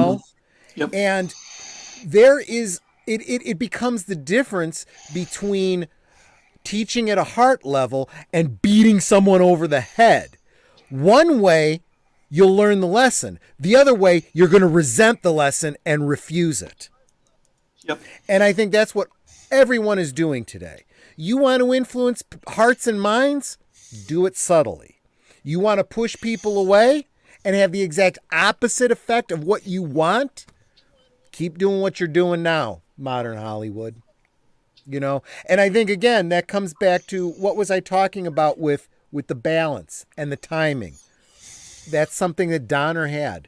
He understood it, And I don't know what Donner's personal life was like, or if he had any agendas or messages he wanted to get across beyond whatever was inherent to the story. But see, he did in his films. He would have, in Scrooge, there was bumper stickers that said like "Fur is dead" and apartheid. In Lethal Weapon 2, he brought in the apartheid in South Africa with the bad guys. He brought in the condom and birth control commercials in films. He brought in social issues, but he did it in a clever way that, like Troy said, it wasn't beating you over the head and saying, if you don't agree with this, you're just an idiot. Yeah. And I will give him credit for that. I didn't agree with all his politics, but I respected him for bringing up topics that he believed in, and he did it in a clever way that wasn't patronizing. Yeah. And you know, he didn't make the whole movie about it. That's right. You know? And he wrote it as part of the storyline too, so it was woven in organically. Yes. Yeah. Yep, you're exactly right. And again, it's what I was talking about. It's balance. It's timing. It's under. You know what? I think this is very much an underrated thing, but we all talk about it now. Understanding your audience. Okay, I don't care if you're writing a book, if you're directing a film, you're making a film, a comic book, a song, whatever art you're doing is communication. Communication must convey a meaning, and you must know the audience to which you're speaking. Otherwise, you don't have any hope of communicating what you want to communicate. We have to be speaking the same language, right?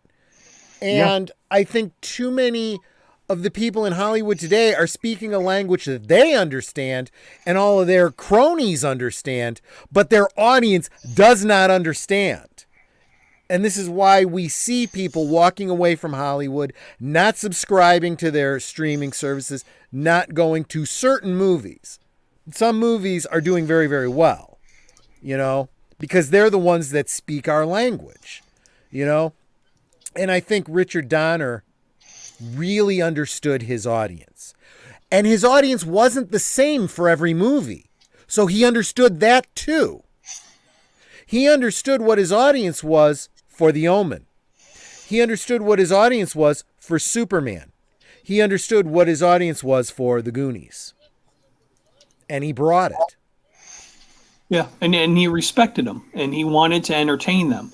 And you know, and he was able to not only do that, but also changed it enough to keep you interested and give you something new, but also give you something familiar. I mean, that's that whole thing with Lethal Weapon. I mean, those characters, you know, it's a stock buddy comedy movie, but it's done in a completely different way that surprises you and keeps you interested. Yeah, and you used a very important word there, respect. He respected the audience, and he respected, I don't want to say the source material, but he respected the film he was making, right? Yes. So he didn't just go, okay, this is a comic book movie about a superhero. Let's just get it done, you know, get it out there and, you know, move on to the next project. He took it seriously. Verisimilitude, right? Absolutely. And he didn't look at Maverick and go, it's a movie about a TV show, you know, a Western, you know, piece of fluff. Okay, what? No, again, he took it seriously, you know? Yes. Yep. The Toy, Yes. you know, a comedy, but a comedy with heart. He took that seriously too, and he respected it. He respected every project he did. You never felt like he didn't care, and you would never hear him in an interview going, "Well, I don't understand this genre. You know, I hate these kind of movies," and leaving you asking the question, I don't read comic books. Yeah, I don't read comic. You know, Exactly. and making you wonder, why did you take this movie in the first place? You know, You know, it's not just a paycheck. It's also because something in there moved him to want to tell that story. yeah. You know, either because he thought it'd be funny, because he thought it'd be moving, or whatever. He approached the work and the project that he wanted to do a good job. And So now you guys have me wanting to go back and look at. Someone said that he directed an episode or two of Man from U.N.C.L.E. I'd like to now go back and find out which episodes those were to compare to other episodes. You know? And you know, he directed the William Shatner in the 20,000 feet in the air episode of the Twilight Zone. Yeah. So I mean that was him. I mean that's just to be that prolific and to have that many things. I mean, it that easily could have been a throwaway episode that nobody really remembers. But when you put the love that he did, and getting the performances out of everybody, and working with people, you create these memorable things. And to be able to do that, live to be 91 years old, and have the respect of everyone in Hollywood still. I mean, I don't know how many people can do that. And when you think about these movies, I mean, let's face it. You look at Maverick, you look at Superman, you look at Goonies. Just if these were a pitch to you, you'd look at those and go, what is this? These are losers, and yet he made them shine. Yep. To the point that they're great memories for us. Yeah. And that's another thing that you have to appreciate about him is his work as a producer, and allowing other people to step in and direct and achieve their visions, and to be able to work on the producing side, to be a part of that, and to try and allow those other creative people to shine. I mean, that's another thing. We kind of said this about, or you did actually. He had that ability to bring out the best in people, right? And allow them to shine and to recognize their strengths.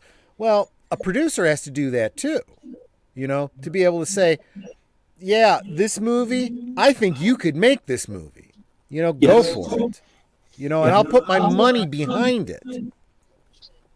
And when you're a producer, you have to have a lot of trust in who you're hiring and who you're working with, because in the end, everything is always the director's vision.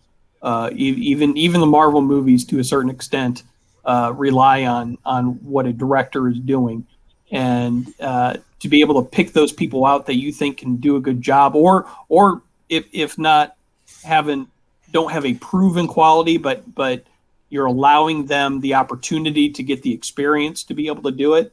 I mean, that is again, he's a leader. That's what leaders do. They're also training the next generation, and the people coming up. I mean, when you're being a mentor toward them. And I do think we also have to speak to the fact that when you're in this industry, you're also kind of fighting against certain powers that be. I mean, we see it very clearly today, but it was true back then, and it's been true back to the beginning of Hollywood. And it's very clear with Donner's struggle with the Sulkites, right? Yes. We would have gotten very different movies had he been able to work and do what he had planned. And so we'll never know what other things, I mean, and when I talk about Timeline, for example, what I consider to be my least favorite Donner film, I suspect that most of the problems with that movie were, things that Donner really had no control over. I'm sure there was budget issues, contracts with actors that he may or may not have had a choice in, some issues that might have been beyond even his ability to overcome. You give him credit for what he had control over, and maybe give him some grace for things that he may not have had any control over. You can't blame Donner for anything you might not have liked about Superman 2, for example. Yeah. And I would have loved to have seen what a Superman 3 by Richard Donner would have been. I don't know what the storyline would have been, but it would have been a lot of fun, I'm sure. But yeah, that what you were saying, Troy, it goes back to, the path to a good movie. There's only one path, and there's a million paths to a terrible movie. And so it is hard to be able to make a good film.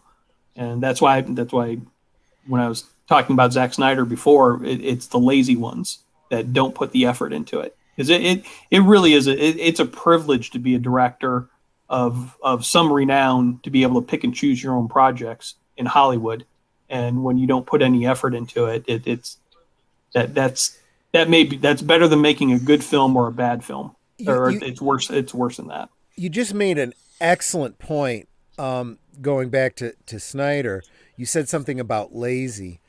Even the positive things that I said about him, being visual, doing a good interpretation of a couple comic books and whatnot. Talk about lazy though, right?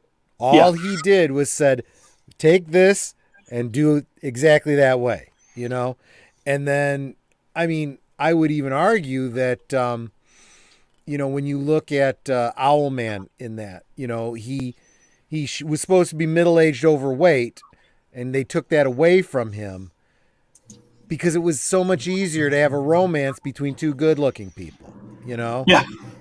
And it's like, I've always said, you know what? If Hollywood really wants to strike something against against misogyny, what they should do is whenever they have a romance in a film, that the actor and actress can never be more than 3 years apart. That would be something, because when you have these 50-year-old guys with 35-year-old wives and they have 14-year-old children, yeah, that is, to me, I think that it's limiting your pool of actresses in a film, and it's really misogynistic. Well, not only that, but what was it? Was it the actress who played the mom in Spy Kids? Carla Gugino. If you start doing the math there, and look at the difference in age between her and the kids, there's a problem. There's a real problem there. Yeah. Yeah, she would have been, I think, in her teens when she had the first kid. Yup. And that's not good. But I think that says a whole lot more than you realize about Hollywood. Yeah. Well, I was watching. Did you ever see the movie Snake Eyes with Nicolas Cage? Yeah, with Nicolas Cage, and Carla Gugino's in that.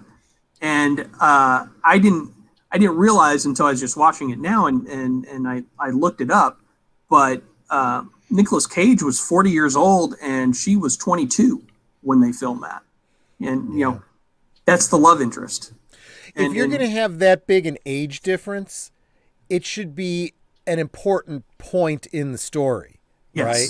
Yes. I mean, if you're meant to believe that they're, otherwise a good match, they shouldn't have that big an age difference. There should be some peerage, kind of situation. But I think those are the practical things that Hollywood will never actually do. Yeah.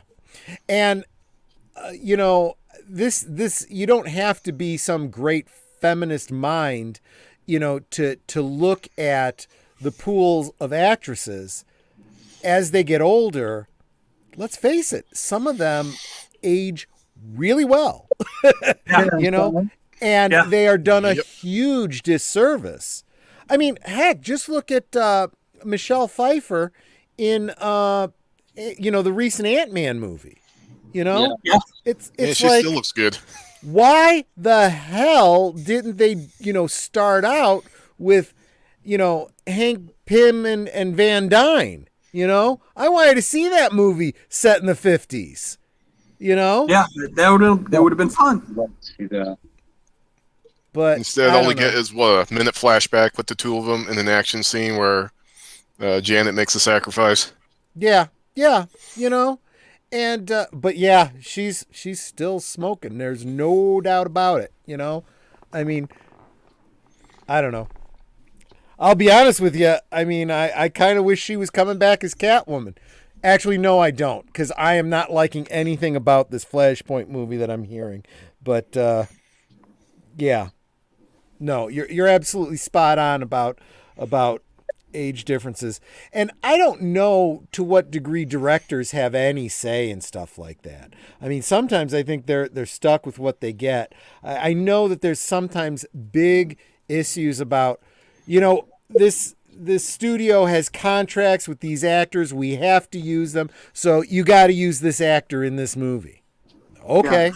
I'll make it work, Well, and actually, yeah, that happened with, you're talking about Michelle Pfeiffer with Silence of the Lambs, because she was supposed to be Clarice. And the studio really wanted her, and Jonathan Demme really wanted Jodie Foster. And it wasn't until Michelle Pfeiffer finally put her foot down and said, I don't want to do this movie, that the studio backed off. Yeah. Yeah, there's a lot of dynamics behind the scenes that we'll never know the details of, right? But all we can say is what we hear in the interviews and what we see on screen. And between all of the information that we have at our disposal, you look at Richard Donner and you go, man, what a genius, and what a loss. And it was a loss when he retired, Sure. But at least there was hope that he might have come back for another, Lethal Weapon movie or something. But now, yeah, now that I'm thinking about it, I really wish he had done more commentary tracks and been able to, and talked about that. I almost feel like there's a lot that directors could have learned from him had he done that, Yeah, I think directors and producers could learn a lot from him, because he, like you said, he's the kind of guy that he was able to smooth over a lot of the rough things and the things that get in the way of making a good picture, with his personality and with how hard he worked and how he approached filmmaking. He was able to allow the good things to flourish. And that's not easy to do. But just look at what we've been talking about this evening ourselves. There's a lot that those directors and producers could learn just from his body of work if they cared to pay attention to it. Yeah. And then also, sometimes directors and producers can get pigeonholed, and he was able to avoid that. M. Night Shyamalan, he gets pigeonholed. If you asked him if he would do another Hangover movie or something, no one would think that he would be a good director. But Richard Donner, horror, action, superhero, drama, period piece, he did it all. Yep.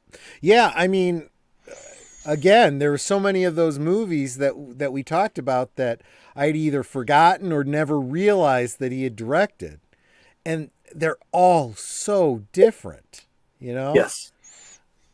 Yeah. And how many directors are like that? Not many. Well, and part of it is, if you look at his body of work, he was working constantly, and he was jumping from TV show to different TV show, and he was learning his craft. And then you look at somebody like Quentin Tarantino, who's going to quit after 8 or 9 movies, and who only puts one out every 5 years. Now he's an odd example because his style is phenomenal and brilliant. But there are some people that who's the guy that did the Fant4stic movie, Josh Trank. Yeah. He has his style that he wants to do, but it doesn't work. He had Chronicle, and then he wanted to keep making movies like Chronicle, but you have to diversify your skills. Yeah, and you have to be able to be willing to go out and do other things and not insist upon only doing your vision. Well, that's a great example. Tired of it. That's a great example, right? You look at Chronicle, and Chronicle was great, but you can't then try to squeeze the square peg of Fantastic Four into the round hole of Chronicle. If you do, you end up with the piece of crap that was Fant4stic, You know, I mean, it's and I see too much of Hollywood doing that. I mean, you could argue that all of the Disney Star Wars was the same thing, you know? I mean, or at least the sequel trilogy. I mean, I don't care what came before. This is what we've decided we want to do. We're going to squeeze this square peg into this round hole. And that's not what you're supposed to do. You're supposed to look at it and go, "Oh, this is what this is." And so that's what I'm going to do, and I'm going to do it to the best of my ability. That's the difference between. Well, I mean, even look at you mentioned M. Night Shyamalan, right? Okay, he did Sixth Sense, brilliant. Okay, Absolutely. he did what was that trilogy with Bruce Willis and Unbreakable. Unbreakable. and yeah, those were brilliant too. But then some of his others were kind of like square peg round hole, trying to get that big twist ending, M. Night Shyamalan thing, and it's like, no, that's really not what this movie needs to be. He should have been doing. He started with the twist ending, and then his next 4 or 5 movies should have been non-twist endings, and then he comes up with another twist ending that nobody sees again. No one expected that, because his last 5 movies was a beautiful romance, comedy, drama, whatever. Yep. Just straight, Yeah.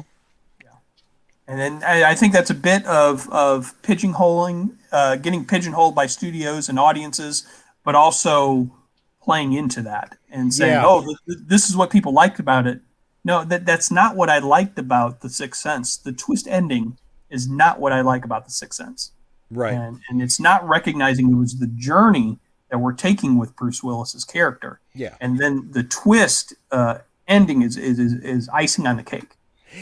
That is it exactly. Because when you look at the drama of the story, right? When you look at the relationship with his wife, that's not, in retrospect, not what you expected, but you get this insight, and you feel so much for him, and his wife and the boy that's suffering and all this kind of stuff. I mean, this is heavy duty stuff here. And you're pulling for all of these people, right? They're all suffering in different ways, and you're just hoping that there's a resolution for them. And then when you do get that twist ending and your mind just scrambles back, it's almost like, oh my gosh, it's so much worse than I realized. Yep. Yes. And so, to the extent that there is kind of a happy ending there, it's a very, very bittersweet one, And I just realized I did all this talking about The Sixth Sense, and if you haven't seen it, there were no spoilers there. That was actually pretty cool. But Exactly. and I wasn't even trying to do that. But if you haven't seen The Sixth Sense, go out and see it. Yeah, absolutely. I have not seen it, but I do know all about it. So. Oh, okay. Watch Is there it a with the reason lights you haven't off. seen it? I mean, have you purposely avoided it? I was busy with other things when it came out. I never caught it on VHS, and I've never watched it on TV. And no reason why I haven't. I just never have. So it's slightly horror-like, but I think you'd like it. Yeah, it's got the tension of a horror movie, but it never has the the scary payoff, except maybe the one ghost under the bed or whatever. But that's kind of a false scare, because that's another one where when you get the story there, it's more compassion than it is horror. Yes.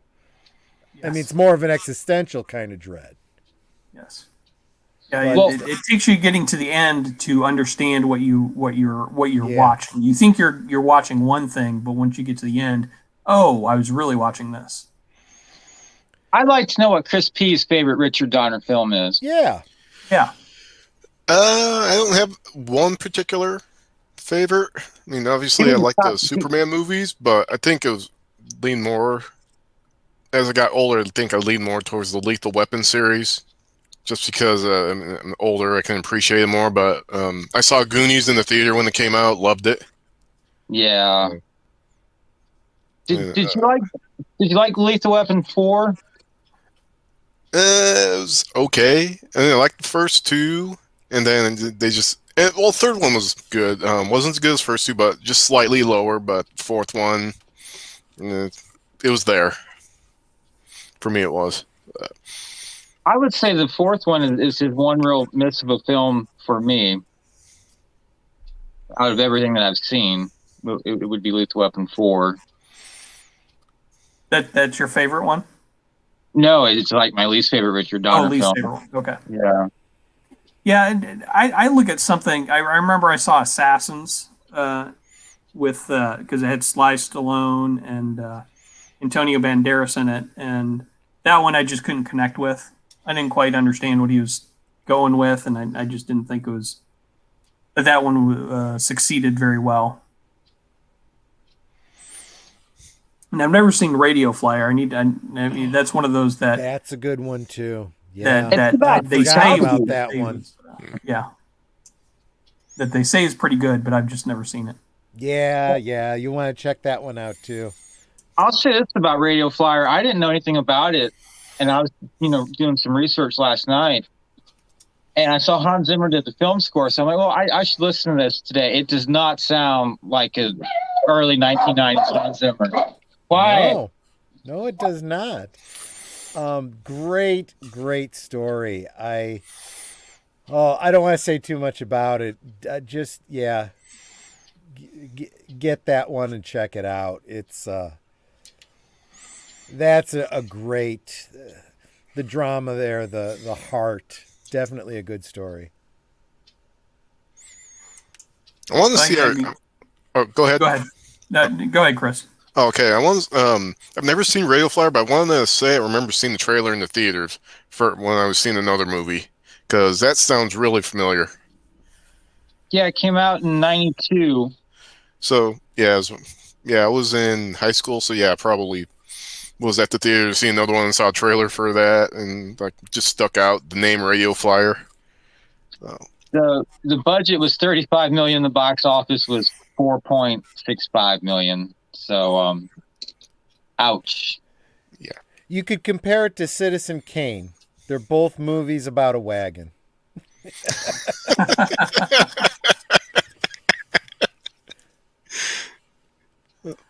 I have a point. I hope that's how Richard Donner described the movie. Now we're gonna have to go. What is that channel that does the humorous take on pitches for different movies? We'd have. I hope they did that one. That would be a good one. Oh, Honest Trailer, is that what you're talking about? No, not Honest Trailers. It's I think it's called like Film Pitch or something like that. Okay. And it's like, how did somebody come up with the pitch for this movie or that movie? And it's it's one guy as a director, writer, producer, whatever, talking to a film studio executive, and he's playing both roles, trying to sell someone on a movie. And it really sounds ridiculous. And you're kind of like, yeah, I guess that movie idea does sound kind of stupid when you really think about it. Yeah. It's like whenever you describe an action movie, it's like, and you say, it's like Speed 2 on a bus. Yeah, exactly. Well, that doesn't sound like a very good movie, but it'll be cheap and it'll make lots of money. Okay, I like it. Let's do that. Exactly. Yeah. I've got another question for everybody. What's your favorite Richard Donner film score besides Superman? Yeah, you take that out. That makes it a little bit harder. I got to remove that. So. I like yeah, go ahead. Okay, I was gonna say Lethal Weapon because I like the score for that. I know didn't Clapton do some guitar playing? Yeah, Michael Kamen, Eric Clapton, David Foster. I want to say. Didn't he do the saxophone?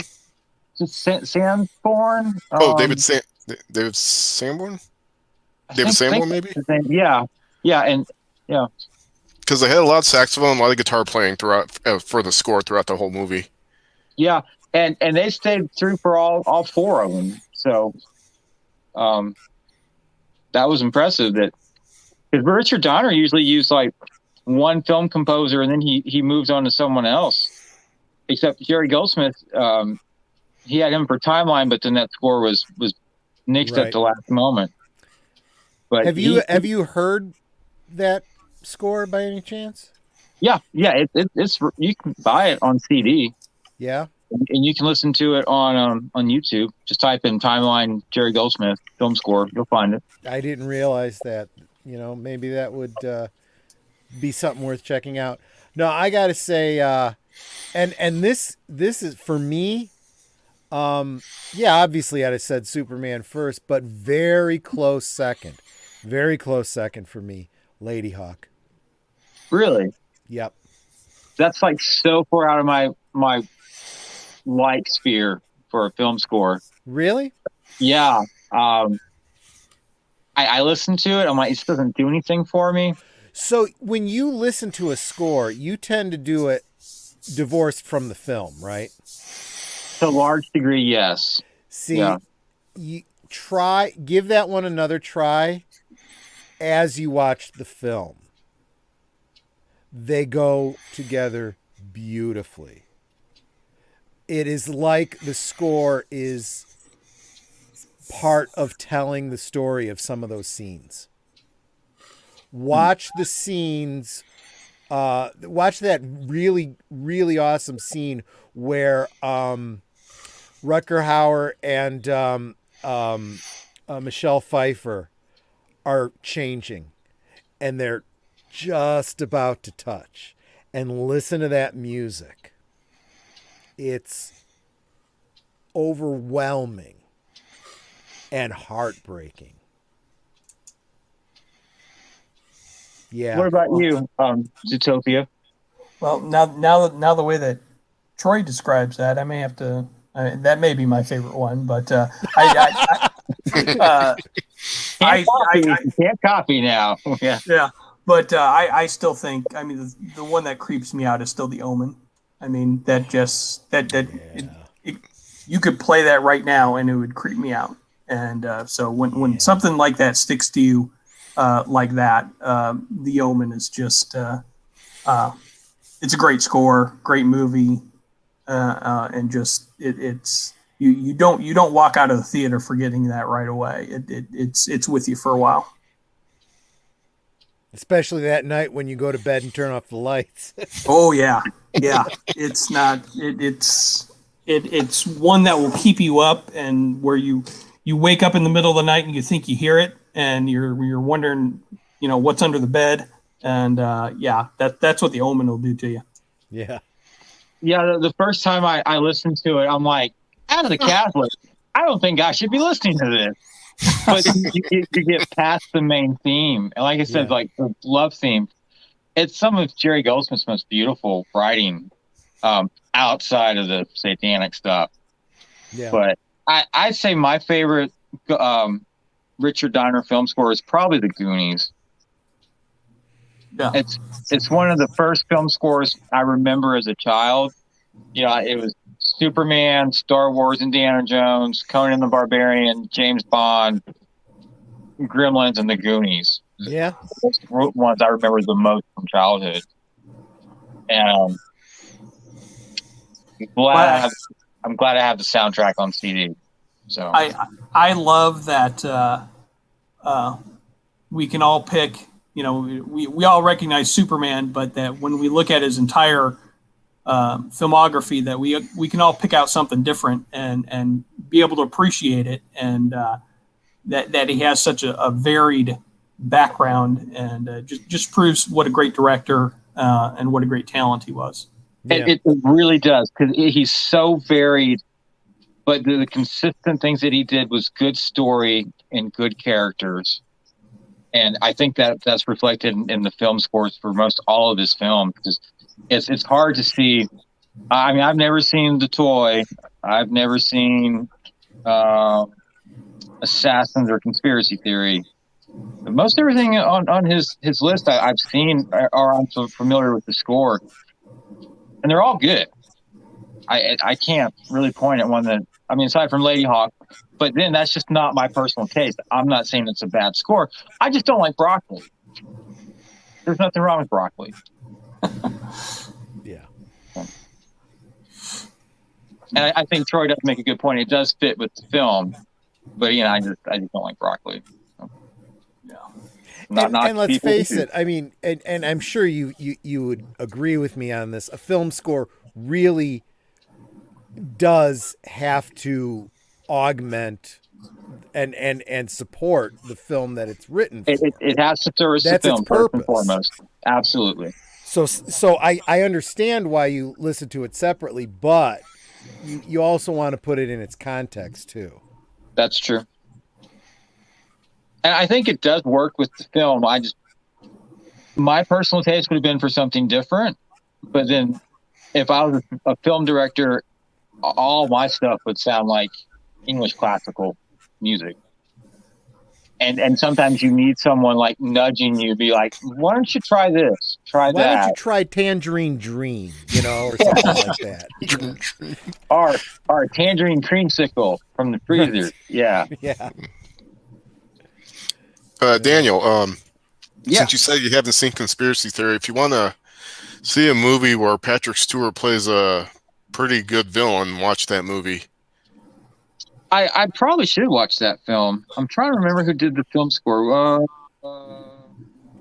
Carter Burwell. That's right. He usually does some very interesting work too.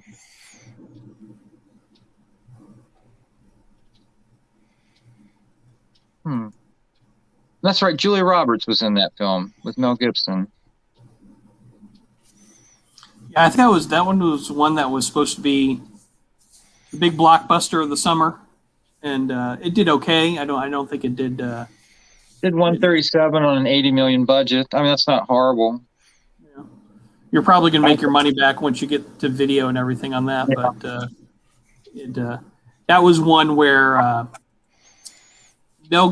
don't know that Mel Gibson was quite cast correctly as that. I can see why they thought he would do well, but to me he played a crazy person, but he still looked like Mel Gibson. But it was the wrong kind of crazy, and he still looked like Mel Gibson. And so he needed more. If he had more of a Steve Buscemi in there, I think it would have worked.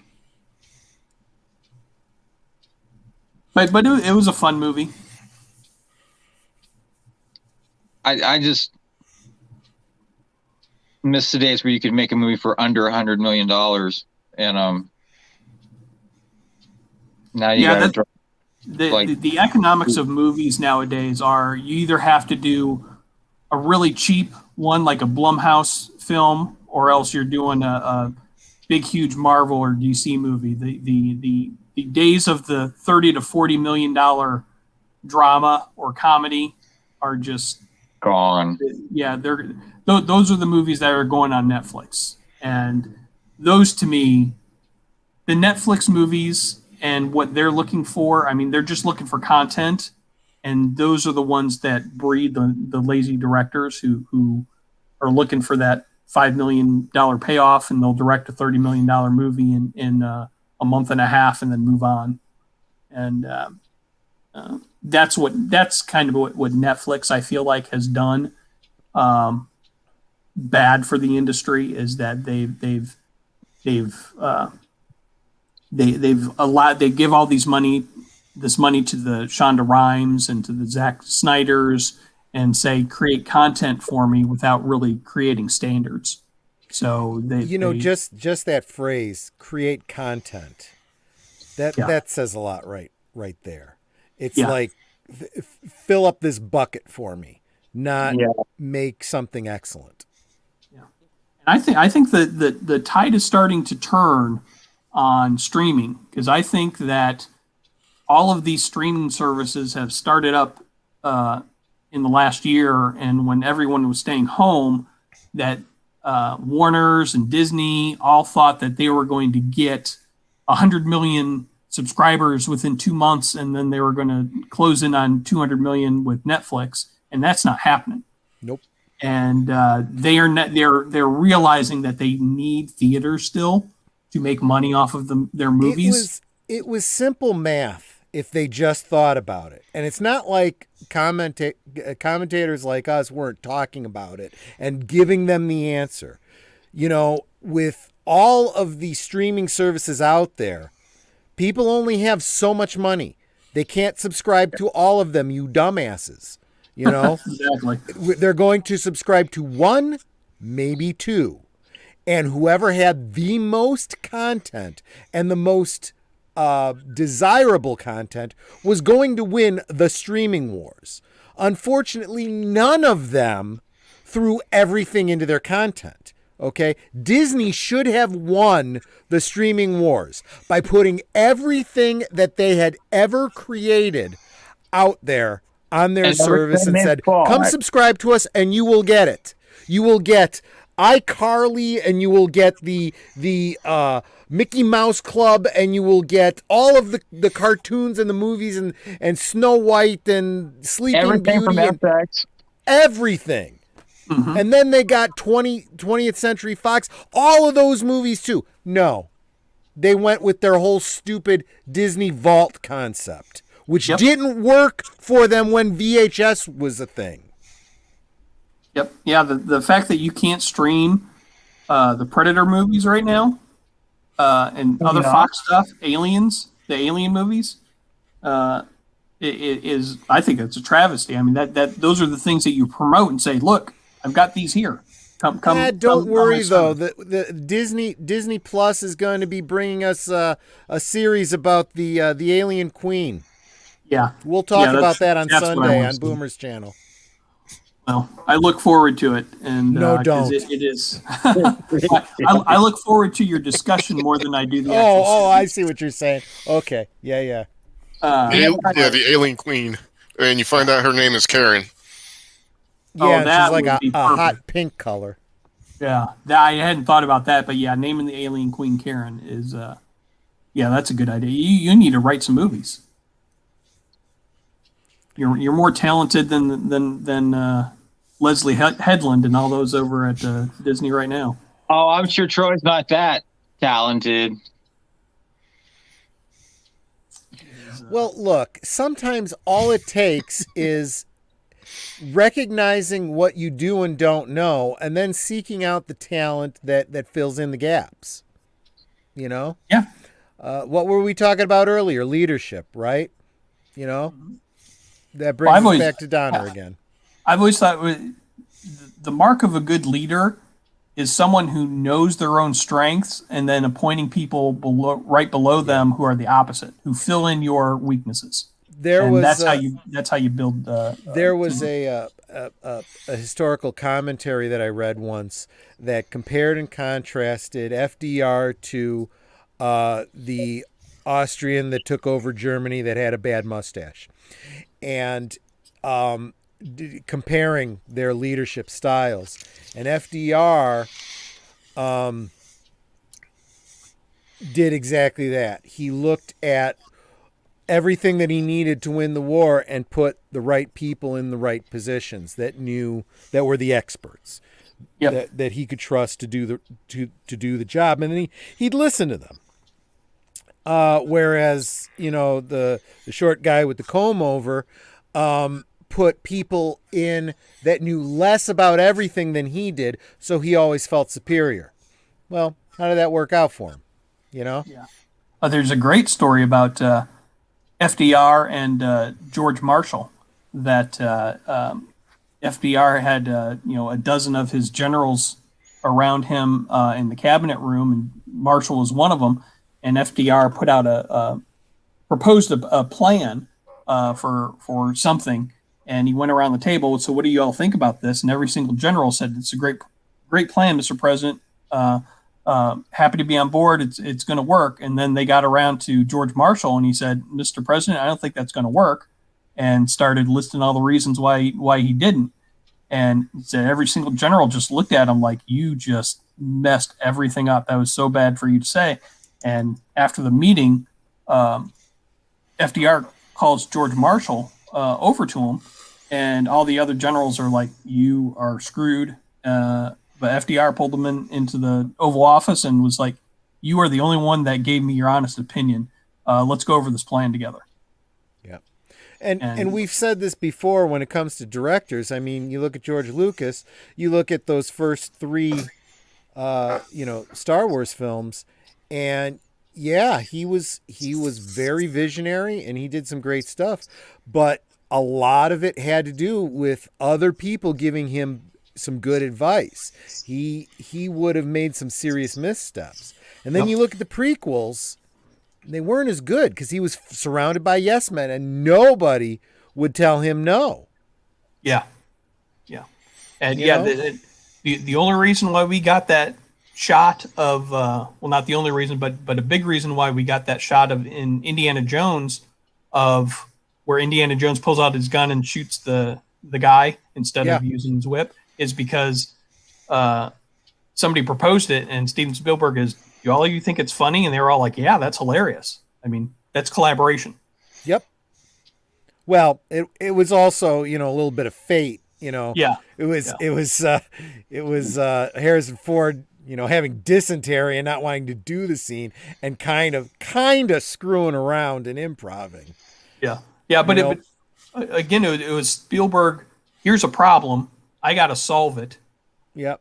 And not just relying on himself, but looking toward his team. How do we solve this, guys? And they figured it out, and it's a classic scene now. Let's face it, it's another one of those things too, where he looked at it and he's like, okay, we got a scene. Doesn't mean we're committed to it. We could always change it in the editing, but that's how movies are made. I mean, we were talking earlier about the Donner cut, and a lot of that footage comes from the televised version, bunch of scenes that weren't used in the theatrical releases and so forth. And you kind of start to realize, just like you would looking at DVD extras and outtakes and stuff, and you realize how many scenes, or how many times a scene might have been shot, and the director has to decide which one he wants to go with. Sometimes it's something very, very subtle in the way an actor decides to say something, the inflection, the nuance. Makes the difference between a meh and a wow. Yeah, that's and I think we were talking about that before. Is when you have a filmmaker who knows what they're doing and is prepared and has the talent around him, that when you have that kind of leadership and certainty of where you're going, that then you can fool around a little bit on the edges, or fool around or allow other people to give their creative input. So that, that's what you want to try and do. And some people aren't able to do that.